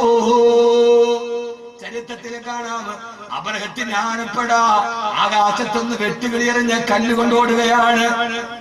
ആനയെ എറിഞ്ഞോടിച്ചതാരാ? വെട്ടുകിളിയുടെ കയ്യിലിരുന്നിട്ട് അലം തര കൈഫ ഫഅല റബ്ബുക ബിഅസ്ഹാബിൽ ഫീൽ അലം യജൽ കൈദഹു ഫീ തളിലിൽ വഅർസല അലൈഹിം. എന്തിനെന്നറിയ എനിക്കറിയാഞ്ഞിട്ടില്ല. ഈ വെറുതെ ഇരിക്കണ്ട. ഈ തൊയ്റൻ അമാമി നോക്കിയാൽ ഇപ്പൊ തന്നെ 800 നന്മ കിട്ടി. ശരിയില്ല, തൊയ്റൻ അമാമി നോക്കിയാൽ ഇപ്പൊ തന്നെ 800 നന്മ കിട്ടി. അപ്പൊ ചുമ്മാ ഇരിക്കുന്ന സമയത്ത് ഇത് ഓതിയാൽ മിസാൻ എന്ന ത്രാസിലേക്ക് ഇച്ചിരി നന്മ ഏതായാലും ഉണ്ടാവും. മർമ്മം നോക്കി പ്രയോഗിക്കുന്നവനാണ് അഭ്യാസി. ഇപ്പൊ ആഹാരമില്ലാതെ വേറെ ചിന്തയില്ലതാണ്. ഈ സമയത്ത് ഓതിയാൽ അതിന് 8000 നന്മ കിട്ടും. തൊയ്റൻ അമാമി ترميهم بحجارة من سجيل فجعلهم كعصف مأكول. ആകാശത്തൂടെ പറക്കുന്ന ഈ ഈ വെള്ളിന്റെ നാലിലൊന്ന് വലിപ്പമില്ലാത്ത വെട്ടുകിളിയുടെ വായിലൊതുങ്ങിയ കല്ല്. അപ്പൊ ആ കല്ല് എത്ര ഉണ്ടാവും? വെട്ടുകിളി നകത്തി വെള്ളത്തിന്റെ നാലിലൊന്നേ ഉള്ളൂ. അപ്പൊ അതിന്റെ വായിലൊതുങ്ങുന്ന കല്ല് എത്ര ഉണ്ടാവും? ആ കല്ല് താഴേക്ക് വന്നപ്പോ വൈക്കോൽ കൂട്ടം ചിതറുന്നത് പോലെ ചിതറിയോടി ആനപ്പട.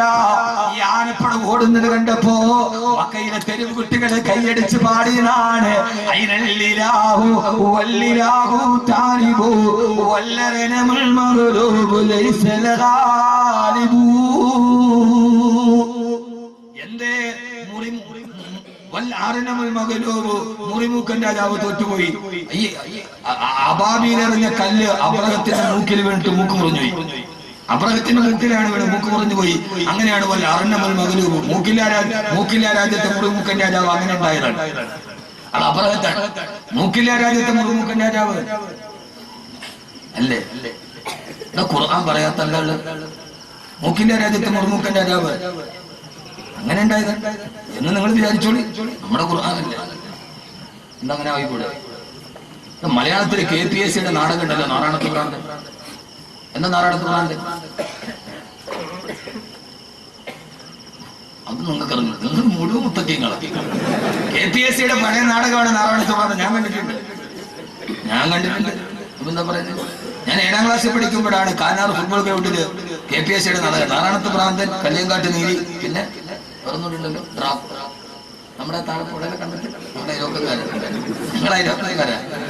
അപ്പോ അന്ന് ഞാനത് പോയി നാരായണത്ത് ഭ്രാന്തൻ കണ്ടു. എന്താ നാരായണത്ത്? ഇത് നോക്ക് കുട്ടികളെ, ഈ ഇരിക്കണ ആഫ്രിക്കനായ കുട്ടികൾ പഠിക്കുന്നത് മരിക്കാൻ ഓതാനുള്ള കിതാബാണെന്ന് നമ്മൾ തെറ്റിദ്ധരിച്ചു പോകണ്ട. ഇത് വെക്കുമ്പോ മുത്താനും എടുക്കുമ്പോ പിന്നെ 3 പ്രാവശ്യം മുറിച്ചു മുത്താനും അല്ല.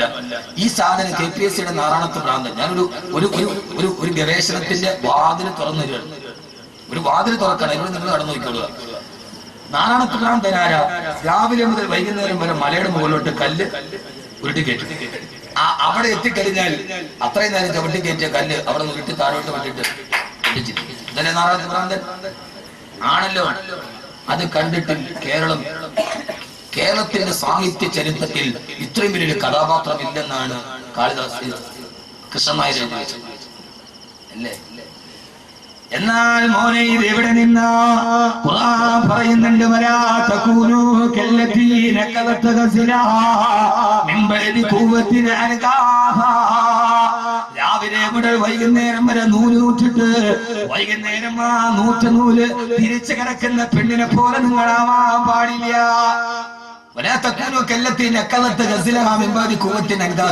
മക്കയിലൊരു പെണ്ണുണ്ടായിരുന്നു. അവളുടെ ജോലി രാവിലെ മുതൽ വൈകുന്നേരം വരെ നൂല് ചൂട്ടുക, വൈകുന്നേരം ആകുമ്പോൾ തിരിച്ചിറക്കുക. അപ്പൊ നാരായണത്ത് ഭ്രാന്തൻ അവിടെ ഉണ്ടായി. ചിന്തിക്കു കുട്ടികളെ. ഡൽഹി ശാസ്ത്ര കോൺഫറൻസിന്റെ പ്രബന്ധത്തിൽ ഇന്ത്യയിലെ ശാസ്ത്രജ്ഞന്മാർ അവതരിപ്പിച്ചത് പുഷ്പക വിമാനമാണ് ലോകത്തിലെ വിമാനത്തിന്റെ ആദ്യത്തെ റോൾ മോഡൽ.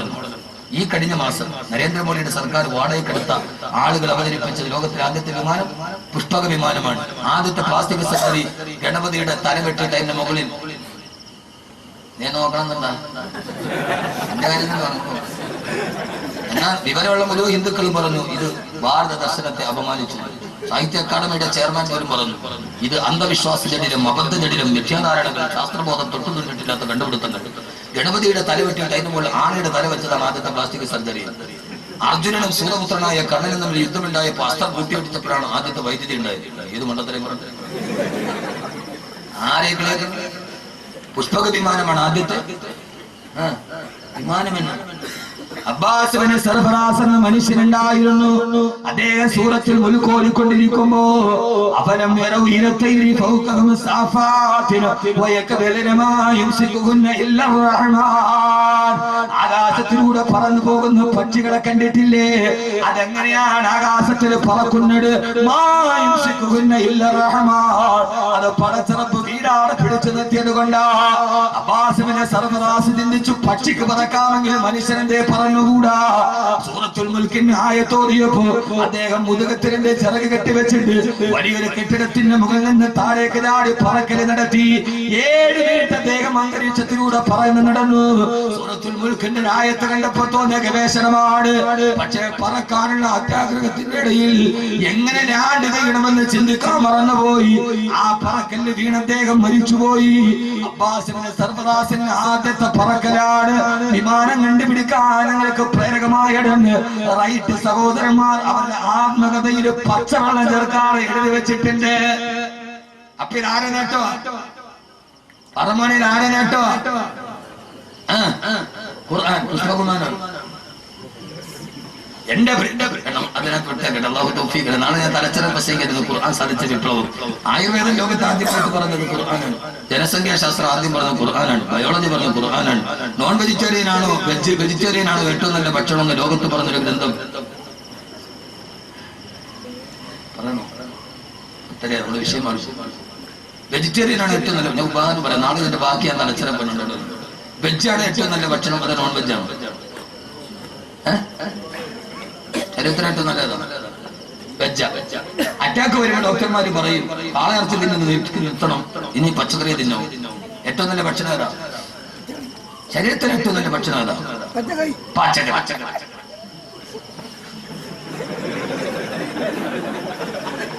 ഇപ്പൊ അത് പറയണ കാര്യം ഇനിയിപ്പോ ഇറച്ചി തിന്നാൻ ദഹിക്കില്ല. എന്താ വെജിറ്റേറിയൻ ഏറ്റവും നല്ല ശരീരത്തിന് നല്ല ഭക്ഷണം? വെജിറ്റേറിയൻ ആണ് പറയുമ്പോ ഖുർആൻ പറയാണ് മൂസാ നബി ബനു ഇസ്രായേലിനെ കൊണ്ട് പോകവേ അവർക്ക് അല്ലാഹു മണ്ണും സെൽവയും ഇറക്കി കൊടുത്തു. എന്താ മണ്ണും സെൽവ? കാടപ്പക്ഷിയുടെ ഇറച്ചിയും കട്ടിത്തേനുമാണ്. ഇറച്ചിയും തേനും മുക്കി തിന്നപ്പോ തന്നെ കേട്ട ബനു ഇസ്രായേൽ പറഞ്ഞു ഞങ്ങൾക്ക് ഈ നോൺ വെജിന്റെ ഭക്ഷണം വേണ്ട. ഏ മൂസാ നബിയേ, ഏ മൂസാ നബിയേ, മിമ്പക്കിനികാവ കിത്തായികാവ ഇനി ഞങ്ങൾക്ക് പയറുമണിയും ഗോതമ്പ് സവാളയും പച്ചക്കറിയും മതി. ആ സമയത്ത് നോൺ വെച്ച് കൊടുത്തപ്പം വെച്ച് മതി എന്ന് പറഞ്ഞ ബനു ഇസ്രായേലിനോട് മൂസാ നബി പറഞ്ഞ ഒരു വാക്ക് ഖുർആൻ പറയുന്നുണ്ട്.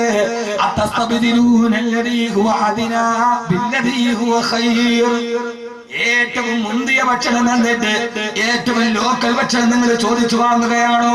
അപ്പൊ ഏറ്റവും മുന്തിയ ഭക്ഷണം ഏതാ? തിരിച്ചു പറഞ്ഞ ഏറ്റവും വലിയ ഭക്ഷണം നോൺ വെജാണ്. ഏറ്റവും താഴ്ന്ന ഭക്ഷണം വേണ്ട വെജാണ്. അപ്പൊ പിന്നെ ഡോക്ടർ പച്ചക്കറി അടിക്കാൻ പറഞ്ഞ അത് ഇപ്പോഴത്തെ കോഴി കടിക്കരുതെന്നാണ്. ഇപ്പോഴത്തെ കോഴി 40 ദിവസം കൊണ്ട് അതിന്റെ പ്രസവം കഴിയും, പെട്ടണീക്കലും കഴിയും, 40 ദിവസം കൊണ്ട് പ്രായപൂർത്തിയാവുകയും ചെയ്യും, നമ്മുടെ വയറ്റിലാവുകയും ചെയ്യും. ഇത് യഥാർത്ഥത്തിൽ ഹോർമോണ്. എന്നാൽ നല്ല നാടൻ കോഴി വെച്ച് ഉപ്പാപ്പ ഇപ്പോഴെനിക്ക് കാരണം എന്താ? ഇത് ചിരിക്കാനല്ല കുട്ടികളെ, ഖുർആൻ പഠിക്ക്. ചെറുപ്പക്കാരെ ധാരണ എന്താ? ഇതേതോ പഠനം വരുന്ന മൂല്യാരും മുക്കറി ഓതാൻ പോയതാണ്. അല്ല മോനെ, ഇത് ശാസ്ത്ര ഗ്രന്ഥമാണ്. നാളെ തലച്ചറിയിൽ അതാണ് വിഷയം. അല്ലാഹു ബോധം തരട്ടെ. ഞാനെല്ലാം പറഞ്ഞേനെ. എത്ര ശാസ്ത്രങ്ങൾ നമ്മൾ ലോകത്തെ കുറിച്ച് പറയുമ്പോൾ 120 കോടി.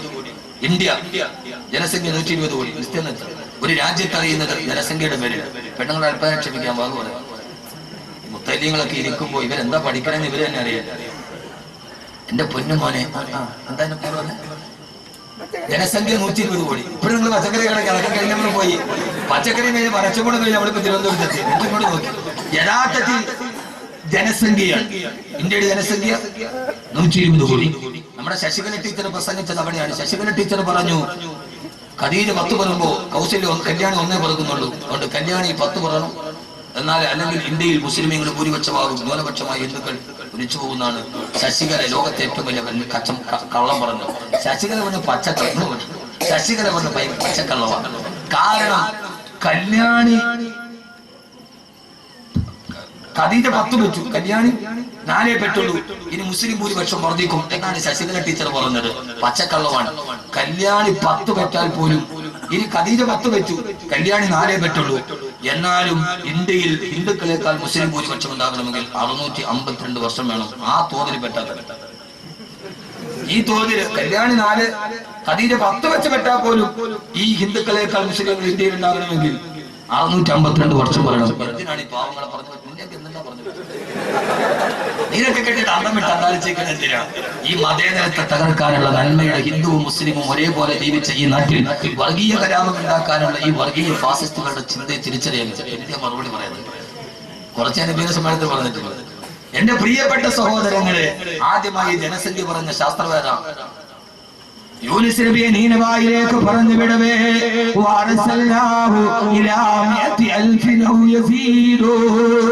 യൂനുസ് നബിയെ പറഞ്ഞു വിട്ടത് 1,00,000 വരുന്ന ജനസംഖ്യയിലേക്കാണെന്ന് വിശുദ്ധ ഖുർആൻ. അറിയാത്തവരും പ്രവേശക്കാരനുണ്ട്. 100,000 1000 100,000 1,00,000 നീനവയിലെ ജനസംഖ്യ 1,00,000. ഇനി നമുക്ക് തുറന്ന് പഠിക്കാം. ഈ ഖുർആൻ ഇങ്ങനെ ഉള്ളത് കൊണ്ടാണ് ലോകത്തിലെ ഏറ്റവും വലിയ ഇസ്ലാമിന്റെ ശത്രുക്കൾ ഖുർആനിനെ തകർക്കാൻ ശ്രമിച്ചത്. ഇനി നമ്മുടെ രണ്ടാമത്തെ ശത്രു ആരാ?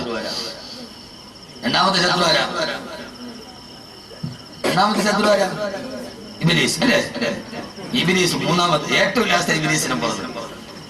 രണ്ടാമത്തെ ശത്രുവേരാ വകലാലിക ജഅൽനാ ലികുല്ലി നബിയ്യിൻ അദുവ്വൻ സയാതീനൽ ഇൻസി വൽ ജിന്നി യൂഹി ബഅദുഹും മിനാ ബഅദിൻ അസ്ഖുറുഫിൽ ഖൗലി ഗറൂറാ.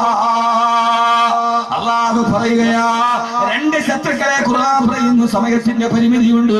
വകലാലിക ജഅൽനാ ലികുല്ലി നബിയ്യിൻ അദുവ്വൻ സയാതീനൽ ഇൻസി വൽ ജിന്നി.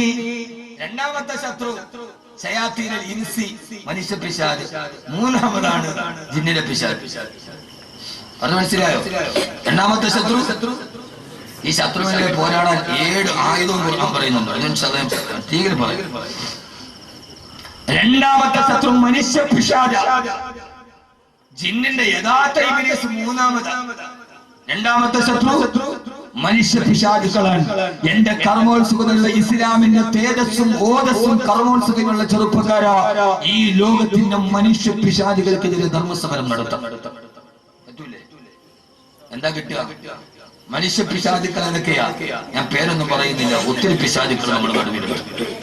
പേര് ഞാൻ പറഞ്ഞിട്ട് ആ പിശാചുക്കളെ പിന്നീട് വേറെ പിശാചാക്കുന്നില്ല. ആ പിശാചുകൾക്കെതിരെ പോരാട്ടം നടത്തണം.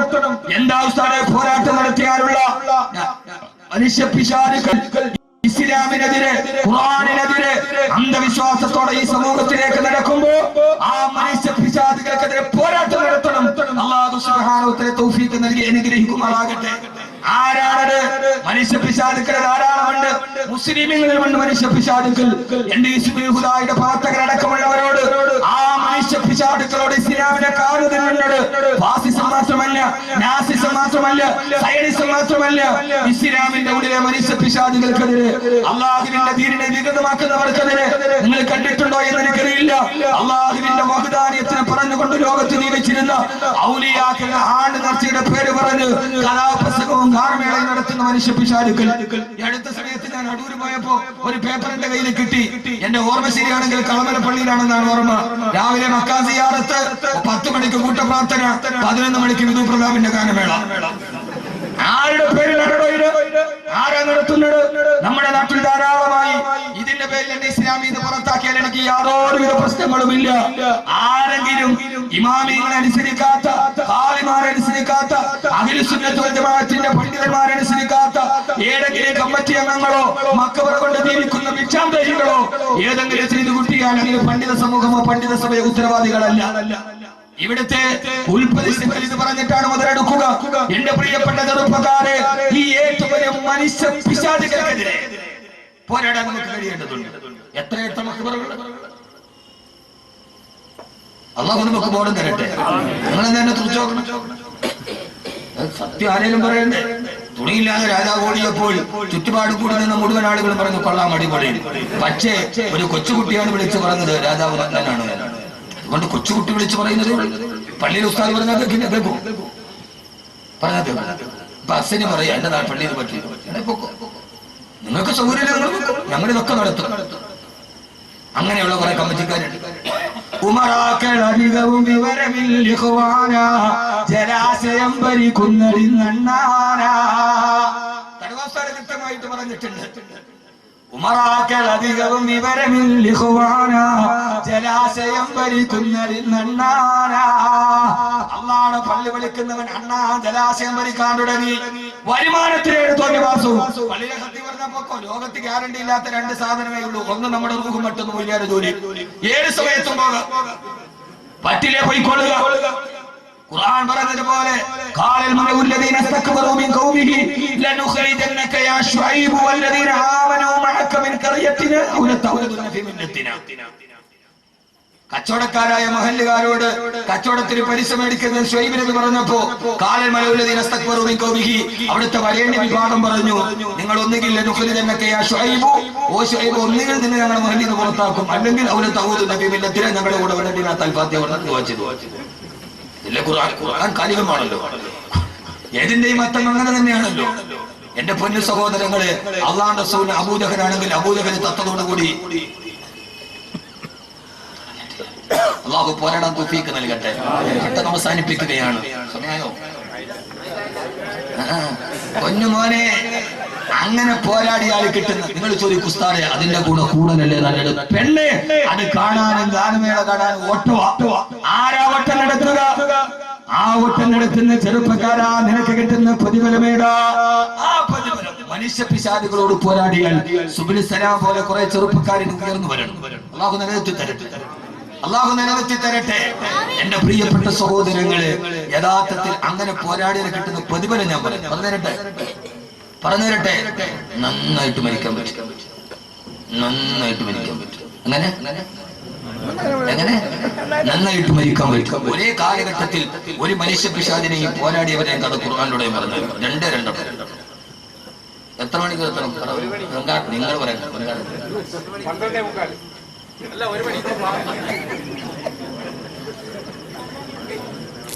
അഭിപ്രായ വ്യത്യാസം കാരണം തീരുമാനം പൊളിച്ചു പുറയ്ക്കും. ഞാൻ തന്നെ ആ സമയത്താണ് നിങ്ങൾ ഇവിടേക്ക് ഗൗരവത്തോടെ ഇനി കേൾക്കുക.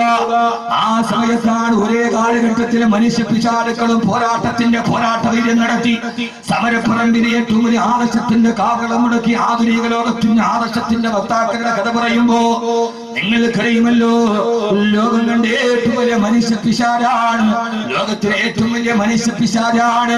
ആ പിശാചിനെ കാണാൻ ഞാൻ പോയി. ഈജിപ്തിലുണ്ട്, അയാളെ കാണാൻ പോയി. ഈജിപ്തിലെ നാഷണൽ മ്യൂസിയം മുഴുവനും കാണാൻ $2 മതി. ഈ പിശാചിനെ കാണാൻ $20 ജോലി. ഈജിപ്തിലെ നാഷണൽ മ്യൂസിയം മുഴുവൻ ചുറ്റി കാണാൻ $2 മതി. ഈ പിശാചിനെ കാണാൻ $20 വേണമെന്ന് പറഞ്ഞ എന്റെ കാവൽക്കാരൻ. ഞാൻ പോയി കണ്ടു. പോയപ്പോ ഞാൻ വിചാരിച്ചത് ഇവൻ ഏതാണ്ട് ഇവൻ വർത്താനമൊക്കെ കേൾക്കുമ്പോൾ 60 അടി ഉണ്ടെന്നാണ് വിചാരിച്ചത്. പോയി നോക്കുമ്പോ കണ്ണാടിച്ചിട്ട് ഒരു 5 അടി 10 അടി മുകളിൽ പച്ച ഉണക്കക്കമ്പിൽ ടാറ് തേച്ചത് മാതിരി കിടക്കുന്നുണ്ട് ആ മനുഷ്യൻ ഈജിപ്തിലെ നാഷണൽ മ്യൂസിയം. എവിടെ? ഈജിപ്തിലെ നാഷണൽ മ്യൂസിയത്തിൽ ആരാട് അവനാണ് പറഞ്ഞത് അനല്ലടി മുൽക്കു മിസ്റ വഹാദിൽ അൻഹാറു തജ്രി മിൻ തഹ്തി.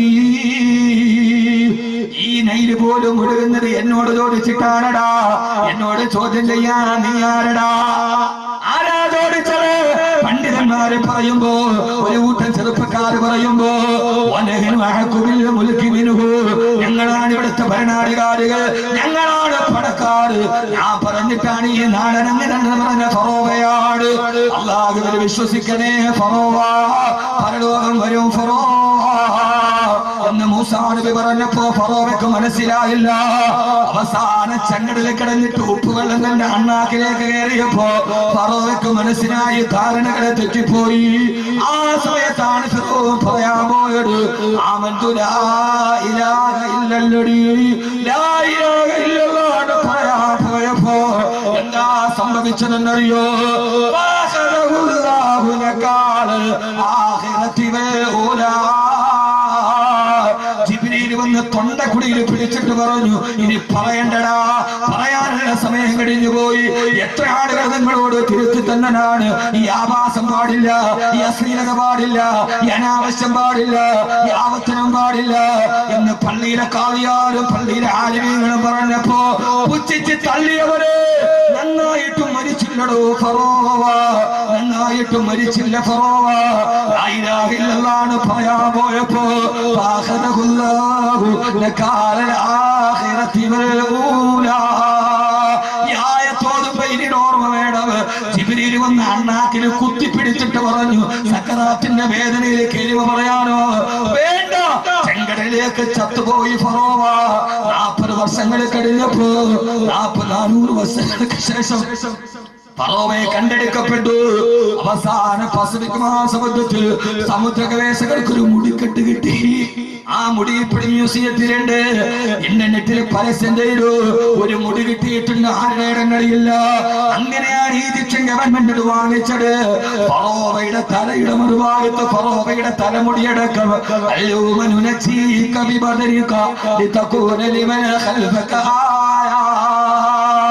ലോകത്തിന്റെ ധിക്കാരികൾക്ക് പാഠമായി ഫറോവയെ കണ്ണാടി കൂട്ടി കിടക്കുന്നുണ്ട് വിശുദ്ധ ഖുർആൻ. ഫറോവ ചത്തത് ഏറ്റവും ഭീകരമായ മരണമാണ്. എന്നാൽ ഈ മനുഷ്യ പിശാചിനെതിരെ പട നയിച്ച ആളാണ് ബഹുമാനപ്പെട്ട കലീമുല്ലാഹി മൂസ. കലീമുല്ലാഹി മൂസ. മനസ്സിലാവുന്നുണ്ടോ ഞാൻ പറയുന്ന വിഷയം? മനസ്സിലാവുന്നുണ്ടോ? ഇവിടെ പിശാച്, ഇവിടെ മൂസ. നമ്മൾ ആരാവണം? കാലത്തിന്റെ മൂസയോ? നമ്മൾ ഫിറൗനാവരുത്. നമ്മളിപ്പോഴും ആരാ? നമ്മള് ഫിറൗൻ. ആരടാ? ഞാൻ ആദ്യം പറഞ്ഞ ആളാരാ? ഫറോവേ. ഇപ്പൊ നമ്മളാരാ? എനിക്കപ്പുറത്തേക്ക് ആരാ? ഉയരാണെങ്കിൽ മുക്കറിയാണെങ്കിൽ ദേവാലയത്തിന്റെ മത്താഫി തവാഫി ഉംറയുടെ വസ്ത്രം ഇട്ടേക്കണം, ഇഹ്റാമിന്റെ വസ്ത്രം. രണ്ട് ആചാര്യന്മാർ തമ്മിൽ വഴക്കുണ്ടായി. പോയ പള്ളിയിൽ അമീറായ ഉസ്താദ് പറഞ്ഞു, വഴക്കുണ്ടാക്കല്ലേ, ഹറമാണ്, ഉടുത്തിരിക്കുന്ന വസ്ത്രം കൂടി. എന്തോന്ന് ഹറം? അവിടെ ചെന്നാലും നമുക്കൊന്നും മാറില്ല. ഈ അനാനിയത്ത് പറഞ്ഞാൽ എന്നാ അതിന്റെ അർത്ഥം എന്താ? ആ ഹജ്ജിന് പോയ ആള് അവൻ പള്ളിയിൽ വെള്ളിയാഴ്ച ഈ പൊക്കണ ആളാ. അവിടത്തെ ഫറോവേ ഫിറൗൻ അബൂജഹൽ ചത്തെങ്കിലും ലോകത്ത് പിന്നെയും വരൂലേ? വരുവോ? ആര് പറയണല്ലേ? ഖുർആൻ പറഞ്ഞു, വകദാലിക ജഅൽനാ ലികുല്ലി ഖറിയത്തിൻ അകാബിറ മുജ്രിമീഹാ ലിയംകുറൂ ഫീഹാ. ഖുർആൻ ഫീ കുല്ലി ഖറിയത്തിൻ അകാബിറ, ഓരോ ഗ്രാമത്തിലും ഒരു കിബറുള്ളവനുണ്ടാവും. അവനാണ് അബൂജഹൽ അല്ലെങ്കിൽ ഫിറൗൻ. ഹജ്ജിന് പോയാലും ആവില്ല. ചില ആളുകൾ ഹജ്ജിന് പോയാൽ ഒന്നുകിൽ അയാൾ നന്നാവും, ഇല്ലെങ്കിൽ രണ്ടാമത് കാബ് ഒന്നോട് കഴിവേണ്ടി വരും. രണ്ടാലൊന്നും നടക്കും. അവിടെ പോയാലും മാറില്ല. ഞാൻ അനുഭവസ്ഥന 204 പേരെ കൊണ്ട് ഹജ്ജിന് പോയ അമീറാണ് ഞാൻ. അന്ന് ഞാൻ തീരുമാനിച്ചു, ഇൻഷാ അല്ലാഹ് ഇന്ന് അമീറായിട്ട് പോകില്ല. ഞാൻ എന്റെ അനുഭവത്തിൽ നിന്നാ പറയുന്നത്. നിങ്ങൾ ചോദിച്ചു നോക്കാം, ഹജ്ജിന് പോയ ഒരു അമീറായിട്ട് പോയവരോട് ചോദിച്ചോ. പക്ഷെ എന്താ ഹറം ഇതൊരു വിഷയമല്ല. എന്നാ മറുഭാഗത്ത് ഫിർഔൻ പറഞ്ഞു, മരിക്കാൻ നേരത്തിൽ ലാ ഇലാഹ ഇല്ലല്ലാഹ് പറയാൻ ശ്രമിച്ച ആളാണ് ഫിർഔൻ. വെച്ചു ലാ ഇലാഹ ഇല്ലല്ലദീ ആമനതു ബിഹി ബനൂ ഇസ്രായീൽ വരെ എത്തിയുള്ളൂ. നിങ്ങൾ വിചാരിച്ചല്ല മരിക്കണ സമയത്ത് സക്കറാത്തിന് തൊട്ട് മുമ്പ് ലാ ഇലാഹ ഇല്ലല്ലാഹ് പറഞ്ഞിട്ട് തൗബ ചെയ്യാൻ നടക്കൂലൂട്ടി. ഖുർആൻ ആളുകൾ വേണമെന്ന പെണ്ണുങ്ങളോട് ഹജ്ജിന് പോവില്ല, 50 വയസ്സ് കഴിഞ്ഞേ പോകുള്ളൂ. എന്തേ കാര്യം? തിരിച്ചു വന്നാൽ പിന്നെ ഹജ്ജ് ഉമ്മാന്ന് വിളിക്കും. വയസ്സ് കൂടുതലായിട്ട് 60 കഴിഞ്ഞിട്ട് പോകാന്ന് വിചാരിച്ചിരിക്കുക. നന്നാവൂല പെണ്ണെ, നന്നാവൂല. ജീവിതത്തിൽ ലാ ഇലാഹ ഇല്ലല്ലാഹ് പറയാത്തവൻ മരിക്കുന്ന സമയത്ത് പറയാന്ന് വിചാരിച്ചാൽ നടക്കൂല. ഖുർആൻ വിഷയം വളരെ വിശാലാണ്. ഖുർആനിലേക്ക് ഇറങ്ങിയ ഒരു രസമാണ് പറയുന്നത്. എന്റെ ഏറ്റവും വലിയ ഇഷ്ടപ്പെട്ട വിഷയം ഖുർആനാണ്. ഞാനൊരു ഖുർആന്റെ പ്രചാരകനാണ്. എനിക്ക് എന്റെ ജീവിതത്തിൽ ഒറ്റ ലക്ഷ്യമേയുള്ളൂ, ഈ ഖുർആൻ ലോകത്തിന്റെ മുമ്പിൽ എത്തിക്കണം. അതിന്റെ ഇടയിൽ ഇടത്തോ വലത്തോ കേൾക്കുന്ന അവസരങ്ങൾക്ക് ഞാൻ ചെവി കൊടുക്കാറില്ല. അതിന്റെ ഇടയിൽ ആ ലക്ഷ്യത്തിലേക്കുള്ള പോക്കിന്റെ ഇടയിൽ ഇടത്തുനിന്നും വലത്തുനിന്നും കേൾക്കുന്ന അവശബ്ദങ്ങൾക്ക് ഞാൻ ചെവി കൊടുക്കാറില്ല. ചാലിയത്തെ അഹമ്മദ് കോയ ശാലിയാത്തയുടെ ലൈബ്രറിയുടെ മുകളിൽ ഒരു വലിയ ക്ലോക്ക് ഉണ്ട്. അതിന്റെ താഴെ ഇംഗ്ലീഷ് കവിയായ റോബർട്ട് ഫ്രോസ്റ്റിന്റെ ഒരു കവിത എഴുതി വെച്ചിട്ടുണ്ട്. ജവഹർലാൽ നെഹ്റുവിന്റെ മേശപ്പുറത്തൂല കവിത ഉണ്ടായിരുന്നു. അനക്കമറ്റു നിദ്രയിൽ ലയിപ്പതിന് മുമ്പതായി എനിക്കതീവ ദൂരമുണ്ട് വിശ്രമം നടക്കും. എന്നെ 3 വെള്ളത്തുണിയിൽ പൊതിഞ്ഞ് എന്റെ വീടിന്റെ മുറ്റത്ത് വെക്കുന്നതിന് മുമ്പ് എനിക്ക് നടന്നു നടക്കാൻ കുറെ പാതകളുണ്ട്. ഞാൻ ആ പാതയിലോട്ടുള്ള നടത്തത്തിലാണ്. ഞാൻ ലക്ഷ്യത്തിലേക്ക് വളരെ ദൂരെയാണ്. ദൂരെയുള്ള ലക്ഷ്യത്തിലേക്ക് നടക്കുമ്പോൾ ഇടതുഭാഗത്തോ ഇപ്പുറത്തോ ഇരുന്ന് അപശബ്ദം കേട്ടാൽ കുരച്ച നായോടും കടിച്ച പൂച്ചയോടും വർത്താനം പറഞ്ഞാൽ നമുക്ക് ലക്ഷ്യത്തിലെത്താൻ കഴിയില്ല. അതുകൊണ്ട് ഞാൻ മറുപടി പറയാറില്ല.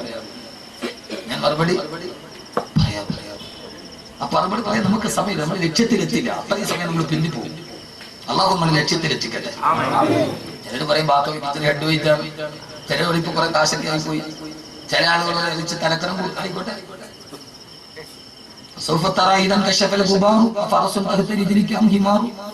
ഇപ്പൊ അന്തരീക്ഷം പൊടി പിടിച്ച് കിടക്കുക. ഇപ്പൊ നമ്മുടെ വിചാരം നമ്മളെ കുതിരപ്പുറത്താണ്. പൊടിയൊക്കെ താഴട്ടെ, അന്തരീക്ഷം വെളിക്കട്ടെ, അപ്പൊ അറിയാം അപാരസും തഹത്തിരിക്കാം ഹിമാറു കുതിരപ്പുറത്താണോ വെള്ളപ്പുറത്താണോ നമ്മൾ ഇരുന്നാണ്. നമുക്കെന്തിനാണ്? അതൊരു മീസാൻ എന്ന ത്രാസിന്റെ ഭാരമല്ലേ. അള്ളാഹു നിലനിർത്തി തരട്ടെ. അള്ളാഹു നിലനിർത്തി തരട്ടെ. എന്നെ കൈതോടുകാർക്ക് നന്നായിട്ട് അറിയുമെന്നറിയില്ല, പക്ഷെ കൈതോട് മേക്കൽ എനിക്ക് നന്നായിട്ട് അറിയാം. അറിയില്ല. നിങ്ങൾക്ക് എന്നെ അറിയില്ല. നിങ്ങൾക്ക് ഈ ഫോട്ടോയിൽ ഡ്രഗ്സ് ഉണ്ടാവുന്നതൊക്കെ ഒരു ബാക്കി അറിയാവുള്ളൂ. ഞാൻ 18 വർഷം മുമ്പ് പൂന്തറ അറബി കോളേജിലെ ഹാഫിളായി ഞാൻ അവിടെ 1ാം ക്ലാസ്സിൽ പഠിക്കുക. അവാമിലിടും മീശ പൊടിച്ചിട്ടില്ല. എന്റെ ഉസ്താദ് പി കെ കോയ ഉസ്താദ് നമ്പറല്ലാഹു മറത്തുല്ലാഹു കബറിടം വിശാലമാക്കി കിടക്കട്ടെ. എന്റെ ഉസ്താദ് മരിച്ചു കിടന്നപ്പോഴാണ് പള്ളിയിലെ സെക്രട്ടറി പറഞ്ഞത്, കോയ ഉസ്താദിന്റെ മയ്യത്ത് കണ്ടപ്പോൾ എനിക്ക് മരിക്കണമെന്ന് കൊതി തോന്നിപ്പോയി. അങ്ങനെയുള്ള പണ്ഡിതന്മാരൊക്കെ വളരെ കുറവാണ്. എന്റെ ഉസ്താദിന്റെ മയ്യത്തിന്റെ അനുശോചനം എന്നപ്പോൾ തോട്ടക്കാട്ടുകാരുടെ പ്രസിഡന്റ് പറഞ്ഞു, കോയ ഉസ്താദിന്റെ മയ്യത്ത് കണ്ടപ്പോൾ എനിക്ക് മരിക്കാൻ കൊതി തോന്നിപ്പോയി. ഒരാൾ മരിച്ചു കിടക്കുന്നുണ്ടപ്പോൾ ജീവിച്ചിരിക്കുന്ന ആൾക്ക് കൊതിയാവും. പൂന്തറ കോളേജിന് വലിയ വരുമാനമൊന്നുമില്ല. അപ്പോ ഉസ്താദ് എല്ലാ വർഷവും കലണ്ടർ അടിക്കും. വിൽക്കാൻ വേണ്ടി മുത്തലിങ്ങൾ പറഞ്ഞു. ഞാനും എന്നൊരു സുഹൃത്തുണ്ട് വട്ടപ്പാറ മനുഷ്യാദ്, നിങ്ങളുടെ മഹലുകാരൻ, ഞങ്ങൾ രണ്ടുപേരും കൂടെ വന്നു. വേക്കൽ പള്ളി വലിയ സമ്പന്നരുടെ പള്ളിയാന്നാകട്ടെ. അന്ന് ആദ്യമായിട്ട് ഞാൻ വേക്കപ്പള്ളിയിൽ പള്ളിക്ക് എന്റെ ദറസിൽ എനിക്കടക്കമുള്ള കുട്ടികൾക്ക് ഭക്ഷണത്തിന് വേണ്ടി ഒരു ജുമൈക്കുമ്പ് പ്രസംഗിച്ചു. ലക്ഷ്യ കലണ്ടർ തരാം. സംഭവം നടക്കുന്നത് വേക്കൽ പള്ളിയിലാണ്, ജുമാത്തുള്ളിയിൽ. കാരണം അസത്യമായിരിക്കുന്നത് പ്രസംഗിച്ച് ഞാൻ മരണത്തെ കുറിച്ച് പറയാം. കബറും കഫത്തോണി പറഞ്ഞാലേ കായ് കിട്ടുപോയി. അങ്ങനെ പ്രസംഗം ചൂട് പിടിച്ചു. അതൊന്നും മീശ പൊടിച്ചിട്ടില്ല. പ്രസംഗിച്ചുകൊണ്ടിരിക്കുമ്പോ ഒരു മണിയായി. അപ്പൊ പെട്ടെന്നൊരു ശബ്ദം, ആളുകളുടെ ഇടയിൽ ആരോ പറഞ്ഞു പള്ളിയുടെ പ്രസിഡന്റ് ആണ്. ഞാൻ പറഞ്ഞു മറച്ചു, ഇത് എന്തൊരു മനുഷ്യനാണ്. ഞാൻ പേടിച്ച് പറച്ചവിടെ ഇരുന്നു കഴിഞ്ഞപ്പോ എനിക്ക് ആ മനുഷ്യനോട് ഭയങ്കര ദേഷ്യം തോന്നി. ഇവിടെ എന്തൊരു അഹങ്കാരി, പ്രസംഗിച്ചോണ്ടിരിക്കുന്നു, എല്ലാരും നിസ്കാരം കഴിഞ്ഞ് ഇറങ്ങിയിട്ടു. ആ മനുഷ്യൻ തന്നെ എന്നെ വിളിച്ചുകൊണ്ട് പോയിട്ട് എല്ലാവരോടും പറഞ്ഞു, ഇത് കോയ ഉസ്താദിന്റെ പള്ളിയിൽ നിന്ന് വന്ന കുട്ടികളാണ്, എല്ലാവരും പൈസ കൊടുക്കുക. പൈസയൊക്കെ വാങ്ങിച്ചു തന്നു. നേരെ വിളിച്ച് വീട്ടിൽ കൊണ്ടുപോയി ഭക്ഷണം തന്നതിന് ശേഷം 2000 രൂപ എടുത്ത് വന്നിട്ട് പറഞ്ഞു, ഉസ്താദിനോട് ദുആ ചെയ്യാൻ പറഞ്ഞു. പുങ്കുടി മാനേജരാണ്. അപ്പൊ ഞാൻ ആളുകളോട് ചോദിച്ചു, ആരാ ഇയാളെ മക്കളാണ് എന്നോട്. അള്ളാഹുദത്തിലെ കബറിന്റെ വിശാലമാക്കി കൊടുത്തു. ഏതായാലും 18 വർഷം മുമ്പ് ആ മനുഷ്യൻ തന്ന 2000 രൂപയുടെ പ്രതിഫലം അദ്ദേഹം മണ്ണി കിടക്കുമ്പോൾ ഇത്രയും പേര് ആമീൻ പറഞ്ഞു അല്ലേ. അപ്പൊ അങ്ങനെ ഞാൻ വേക്കൽ പ്രസംഗിച്ചിട്ടുണ്ട്. ഇതാരും അറിയാത്ത ഞങ്ങൾ മാത്രം അറിയുന്ന സീക്രട്ട് അല്ല. അദ്ദേഹം മരിച്ചു പോയി ജീവിച്ചിരിക്കുന്ന ആൾ ഞാനുള്ളൂ. അള്ളാഹു നമ്മളെ നന്നാക്കി തരട്ടെ. എന്നാൽ ഈ മനുഷ്യ പിശാചിനെതിരെ അതുകൊണ്ട് ജീവിതത്തിൽ ലാ ഇലാഹ ഇല്ലല്ലാഹ് പറഞ്ഞ മരിക്കുന്ന സമയത്ത് പറ്റൂല.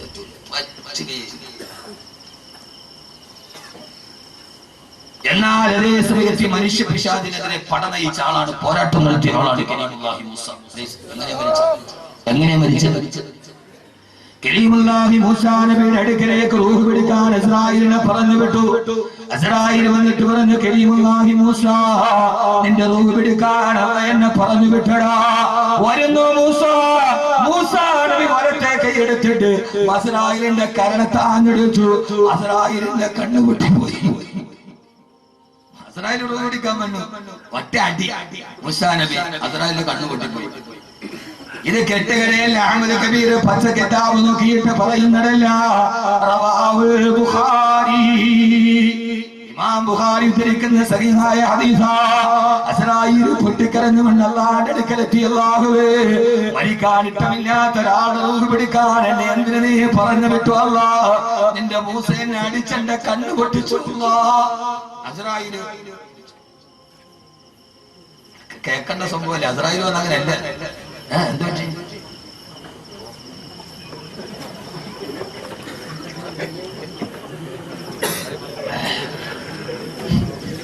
നിങ്ങൾ നോക്ക്. ഞാൻ മറുപടി പറഞ്ഞില്ല, പറഞ്ഞ ശരിയാവില്ല. എന്തോ അസ്രായീൽ അലൈഹിസ്സലാത്തു വസ്സലാം അല്ലാഹുവോട് പറഞ്ഞു, അല്ലാഹുവേ, ഇനി ചിരിക്കാൻ സമയമില്ല, വിഷയം. അല്ലാഹുവേ, മരിക്കാൻ ഇഷ്ടമില്ലാത്ത ഒരാളെടുത്ത് എന്നെ എന്തിനു പറഞ്ഞു വിട്ടു അല്ലാഹു? അടിച്ചിട്ട് എന്നെ കണ്ണു പൊട്ടിട്ടു. അല്ലാഹു പറഞ്ഞു, അസ്രായീലേ, ഇത് കെട്ടുകഥയില്ല. റവാഹുൽ ബുഖാരി.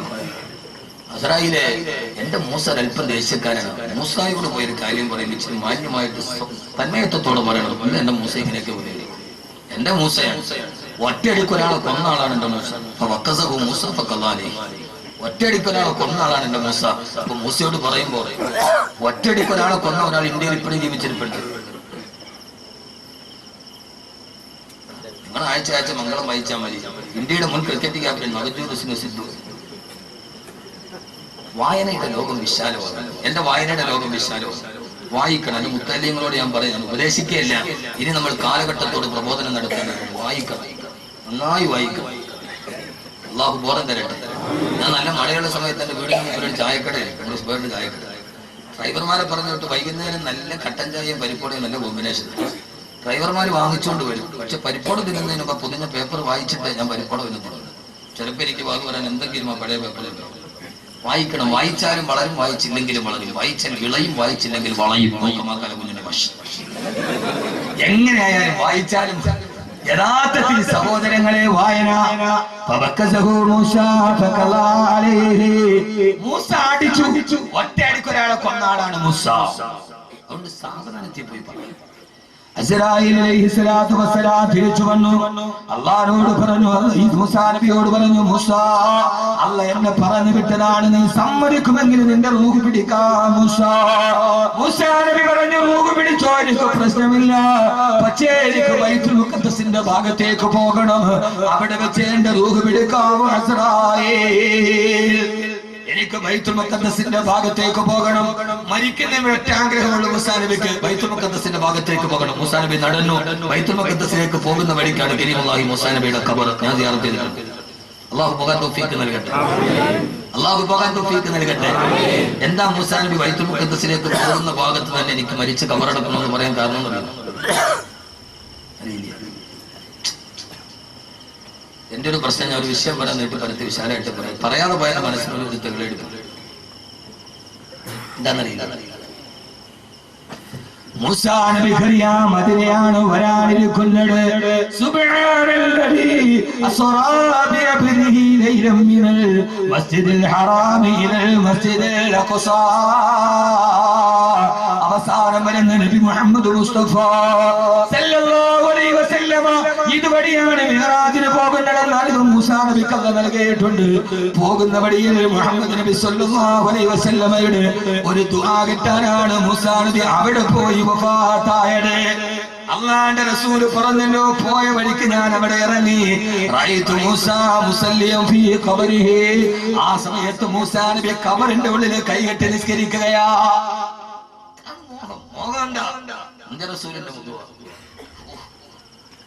ഭയങ്കര ഇസ്ലാമിന്റെ ചരിത്രം. അങ്ങനെ ബൈത്തുൽ മുഖദ്ദസിന്റെ ഭാഗത്തെത്തി. അവിടെ എത്തുമ്പോൾ കുറെ ആളുകൾ അവിടെ ഖബർ കുഴിച്ചു കൊണ്ടിരിക്കുകയാ. ആളുകളെ പരിചയമില്ല, ഇതേവരെ പരിചയമില്ലാത്ത മുഖമാ. മൂസാ നബി ചോദിച്ചത്രേ, ലിമൻ ഹാദൽ ഖബർ, ആർക്ക് വേണ്ടിയാണ് ഈ ഖബർ നിങ്ങൾ കുഴിക്കുന്നത്? ആ സമയത്ത് അവര് പറഞ്ഞു,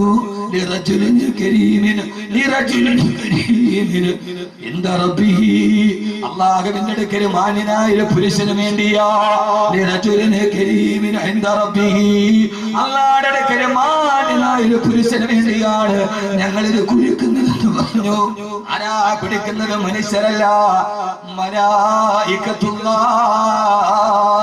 അല്ലാഹുവിന്റെ മലക്കുകളാണ് ഖബർ കുഴിക്കുന്നത്. ആ മലക്കുകൾ പറഞ്ഞു, അല്ലാഹുവിന്റെ അടുക്കൽ മാന്യനായ ഒരു ചെറുപ്പക്കാരനുണ്ട്. ആ ചെറുപ്പക്കാരന് വേണ്ടിയാണ് ഖബർ കുഴിക്കുന്നത്. മൂസാ നബി ആ ഖബറിന്റെ ഉള്ളിലേക്ക് ഇറങ്ങി. എന്നിട്ട് അതിന്റെ ഉള്ളിൽ നീണ്ടു നിവർന്ന് കിടന്നു നോക്കി. ആ സമയത്ത് സ്വർഗത്തിന്റെ പരിമളം കണ്ടു മൂസാ. സ്വർഗത്തിന്റെ വിരിപ്പാ 6 അടി മണ്ണിന്റെ ഉള്ളിൽ കണ്ടു മൂസാ അലൈഹിസ്സലാത്തു വസ്സലാം. അങ്ങനെ ഖബറിൽ മലന്ന് കിടക്കുമ്പോ ആ സമയത്ത് അസ്രായീൽ അലൈഹിസ്സലാത്തു വസ്സലാം റൂഹ് പിടിച്ചു. പിന്നീട് നടന്നത് ചരിത്രമാണ്. മൂസാ നബിയുടെ മയ്യത്ത് കുളിപ്പിച്ചത് മനുഷ്യരല്ല, മലായികത്തുല്ലാഹ്. മൂസാ നബിയുടെ കഫം പൊതി തുണിഞ്ഞത് മലായികത്തുല്ലാഹ്. മൂസാ നബിയുടെ മയ്യത്ത് നിസ്കരിച്ചത് മലായികത്തുകളോ. പണ്ട് ചെറുപ്പക്കാരാ, അഭിനവരാഗ ലോകത്തിന്റെ പേക്കൂട്ടുകളോട് രാജിയാവാട്. കാലഘട്ടത്തിന്റെ കാലച്ചുകളിൽ കണ്ടെറിഞ്ഞ് കാലഘട്ടത്തിന്റെ കനലുകളെ പോലെ കാലിടുമ്പിനേക്കാൾ കരുതലുള്ള കാലത്തിന്റെ കാവലാളുകളാകാൻ ഫിറൗനെതിരെ പൊരുതിയ മൂസാ നബിയാണ്. പിന്നെ മയ്യത്ത് നിസ്കരിച്ചത് മലക്കുകളാ. പറ്റുമോ നമുക്ക്? കഫം പൊതിഞ്ഞതോ മലക്ക്, കുളിപ്പിച്ചതും മലക്ക്. അല്ലാഹു ബോധം തരട്ടെ, അല്ലാഹു ബോധം തരട്ടെ, അല്ലാഹു ബോധം തരട്ടെ. ഹബീബായ നബി മുഹമ്മദ് മുസ്തഫ രണ്ടാമത്തെ ശത്രു മനുഷ്യ പിശാച് പോരാടിയാൽ ഏറ്റവും നല്ല മരണം കിട്ടും. ഇനി എത്ര വേണം പറയാം? ഉദാഹരണം അവസാനത്തെ പറയാം. അവസാനത്തെ ഹബീബായ നബി മുഹമ്മദ് മുസ്തഫ. മറുഭാഗത്ത് മനുഷ്യ പിശാചാര, മറുഭാഗത്ത് മനുഷ്യ പിശാചാര അബൂജഹൽ. അബൂജഹൽ ബദറിന്റെ പൊട്ടക്കണത്തിൽ പുഴു നാറിയിട്ട് ചത്തുപോയി അബൂജഹൽ, അല്ലേ? അങ്ങനെയല്ലേ? ആയത്തുണ്ടല്ലോ, അബൂജഹലിനോട് അള്ളാഹ് പറഞ്ഞല്ലോ നിന്നെ കൈകാര്യം. നോക്കാതെ ഉള്ള വാദം. ഇന്നലെ വാദം കഴിഞ്ഞ് വീട്ടിൽ എത്താൻ രാവിലെ 7 മണിക്ക്. കൈതോടെ എഴുന്നേറ്റോട് അർദ്ധ ഹാലിലാണ്. ഉറക്കച്ചടവിൽ എവിടെ എത്തിയത്? ഒരു ബിസ്ക്കറ്റിൽ ഉറങ്ങിപ്പോയി. നോക്കാൻ പറ്റില്ല. എന്താ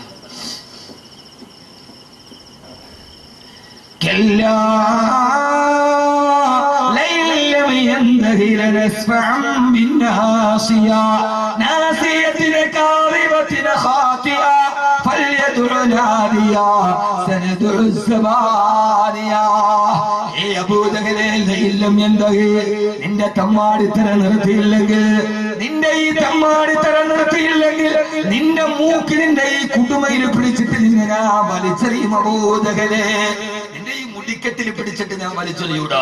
വലിച്ചെറിഞ്ഞില്ലേ ബദറിന്റെ പൊട്ടക്കിണറ്റിൽ? ഹബീബായ മുത്ത് ഈ തലമുടിയിൽ പിടിച്ചിട്ട് അബൂജഹലിനെ പൊട്ടക്കിണറ്റിലേക്ക് എറിഞ്ഞപ്പോ ഈ ആയത്തോടെ പറഞ്ഞില്ല അബൂജഹലെ നിർത്താൻ. നിർത്തിക്കൂടെ സഹോദരങ്ങളെ? ഈ ആഭാസങ്ങൾ, ഈ ഹറാം, ഈ പലിശ, ഈ മദ്യം, ഈ അള്ളാഹ് കിട്ടപ്പെടാത്ത ജീവിതം എല്ലാം എന്തായി? ഒന്നുകിൽ നിർത്തിയില്ലെങ്കിൽ എന്റെ കുടുമയിൽ പിടിച്ചടിയാൻ വലിച്ചു. അള്ളാഹു നമ്മളെ കാക്കട്ടെ, അള്ളാഹു നമ്മളെ കാക്കട്ടെ, അള്ളാഹു നമ്മളെ കാക്കട്ടെ. അതുകൊണ്ട് മനുഷ്യ പിശാചുകൾക്കെതിരെ പോരാടുക ഏറ്റവും നല്ല മരണം അള്ളാഹു നമുക്ക് നൽകി അനുഗ്രഹിക്കുമാറാകട്ടെ. കൂടുതൽ ഞാൻ നീട്ടുന്നില്ല. ഇനി മൂന്നാമത്തെ ശത്രുവിനെ കൂടി പറഞ്ഞ് നമുക്ക് തിരിയാം. മൂന്നാമത്തെ ശത്രു ആരാ? മൂന്നാമത്തെ ശത്രു ആരാ? ഒന്ന് മനുഷ്യന്റെ പിശാച്, മറ്റ് ജിന്നുകളുടെ പിശാച്. ജിന്നുകളുടെ പിശാച് ആരാ? ഇബ്ലീസ്. ഇബ്ലീസ് ജിന്നുകളുടെ. പെട്ടെന്ന് നമുക്ക് തിരിയാം. ഒരു പോലല്ലോ ഇടയ്ക്ക് തീർന്നിട്ടല്ലേ പോളൂ. എന്നാ ആയുധം പറഞ്ഞ് ഇവർക്കെതിരെ പോരാടം ആയുധം വേണ്ട. അല്ല, ശത്രു നമ്മളെ കൊല്ലാൻ വേണ്ടി അള്ളാഹ് 30 തവണ ഞാൻ സുല്ലിട്ടു എന്ന് പറഞ്ഞാൽ പറ്റൂല. അള്ളാഹ് 30 തവണ ഞാൻ ഇല്ല ഞാൻ സുല്ലിട്ടു പറ്റൂല. ആയുധം വേണ്ട പോരാടാൻ. എന്താ ആയുധം? ആയുധം അള്ളാഹ് തന്നെ പറയുന്നു. അതുണ്ടെങ്കിൽ ജീവിതത്തിൽ മൂന്നാമത്തെ പിശാച് അല്ലേ? പിശാച് ആദം നബിയെയും ഹവ്വാ ബീവിയെയും സ്വർഗത്തിൽ നിന്ന് പുറത്താക്കി. ആദം നബി എവിടെ ഇറങ്ങി? ആദം നബി ഞാൻ നിലമേല് വെച്ച് പറഞ്ഞപ്പോ ആദം നബി പിന്നെ ആദം നബി പിന്നെ മംഗളിയാനി കയറി ചന്ദ്രനി പോയി. ആദം നബി ഭൂമിയിൽ ഇറങ്ങി ആർക്കറിയാൻ പാടില്ല. ആദം നബി ഭൂമിയിൽ ഇറങ്ങി. ആദം നബി ഭൂമിയിൽ ഇറങ്ങി. ഹവ്വാ ബീവി ജിദ്ദയല്ല ജദ്ദയാണ്. ആരും മലയാളികൾ കസറിട്ടത് ജിദ്ദയല്ല ജദ്ദ. വെല്ലുമ്മ. അപ്പൊ അറബികൾ വെല്ലുമ്മാടെ ആളുകളും ഇന്ത്യക്കാര് വല്യാപ്പാട് ആളുകളും. ഇവരുടെ കൂടെ ഒരു മഹാനം കൂടെ അവിടെ പുറത്തിറക്കിയില്ലോ. ആരാ? സമയത്ത് പറയാം. ഇബ്ലീസെ നീ ഇവരെ കൂടെ പുറത്തോട്ട് പോകും. ഇബ്ലീസ് എവിടെ ഇറങ്ങി? നമ്മൾ ഏത് ചരിത്രത്തിന്റെയും പകുതിയൊക്കെ. ആദം നബി ഇന്ത്യയിൽ ഇറങ്ങി, ഹവ്വാ ബീവി ശ്രീലങ്കയിൽ ഇറങ്ങി. രണ്ടുപേരും കൂടി പൊട്ടിക്കരഞ്ഞു. റബ്ബനാ വലംനാ അൻഫുസനാ വഇല്ലം തഗ്ഫിർ ലനാ വതർഹംനാ ലനകൂനന്ന മിനൽ ഖാസിരീൻ. അല്ലാഹുവേ, നീ ഞങ്ങൾക്ക് പുറത്തു തന്നില്ലെങ്കിൽ ഞങ്ങൾ ഏറ്റവും വലിയ നഷ്ടവാളികളാവും. അല്ലാഹുവേ, 100 വർഷം ആദം നബി നിന്ന് കരഞ്ഞു, 100 വർഷം ഇരുന്ന് കരഞ്ഞു, 100 വർഷം കിടന്നു കരഞ്ഞു. ഒരു തെറ്റിയതില്ല. ഹവ്വാ ബീവി ആദം നബിയുടെ കണ്ണുനീര് വീണ സ്ഥലത്ത് നിന്ന് 3 സസ്യങ്ങൾ പൊട്ടിമുളച്ചു. 1 അൽഊദ്, 2 വസന്തരു ചന്ദനം, 3 വസഞ്ചബീൽ ഇഞ്ചി. ഏറ്റവും നല്ല ഊത് ഇന്ത്യയിലാണ്, ആസാമിലാണ്.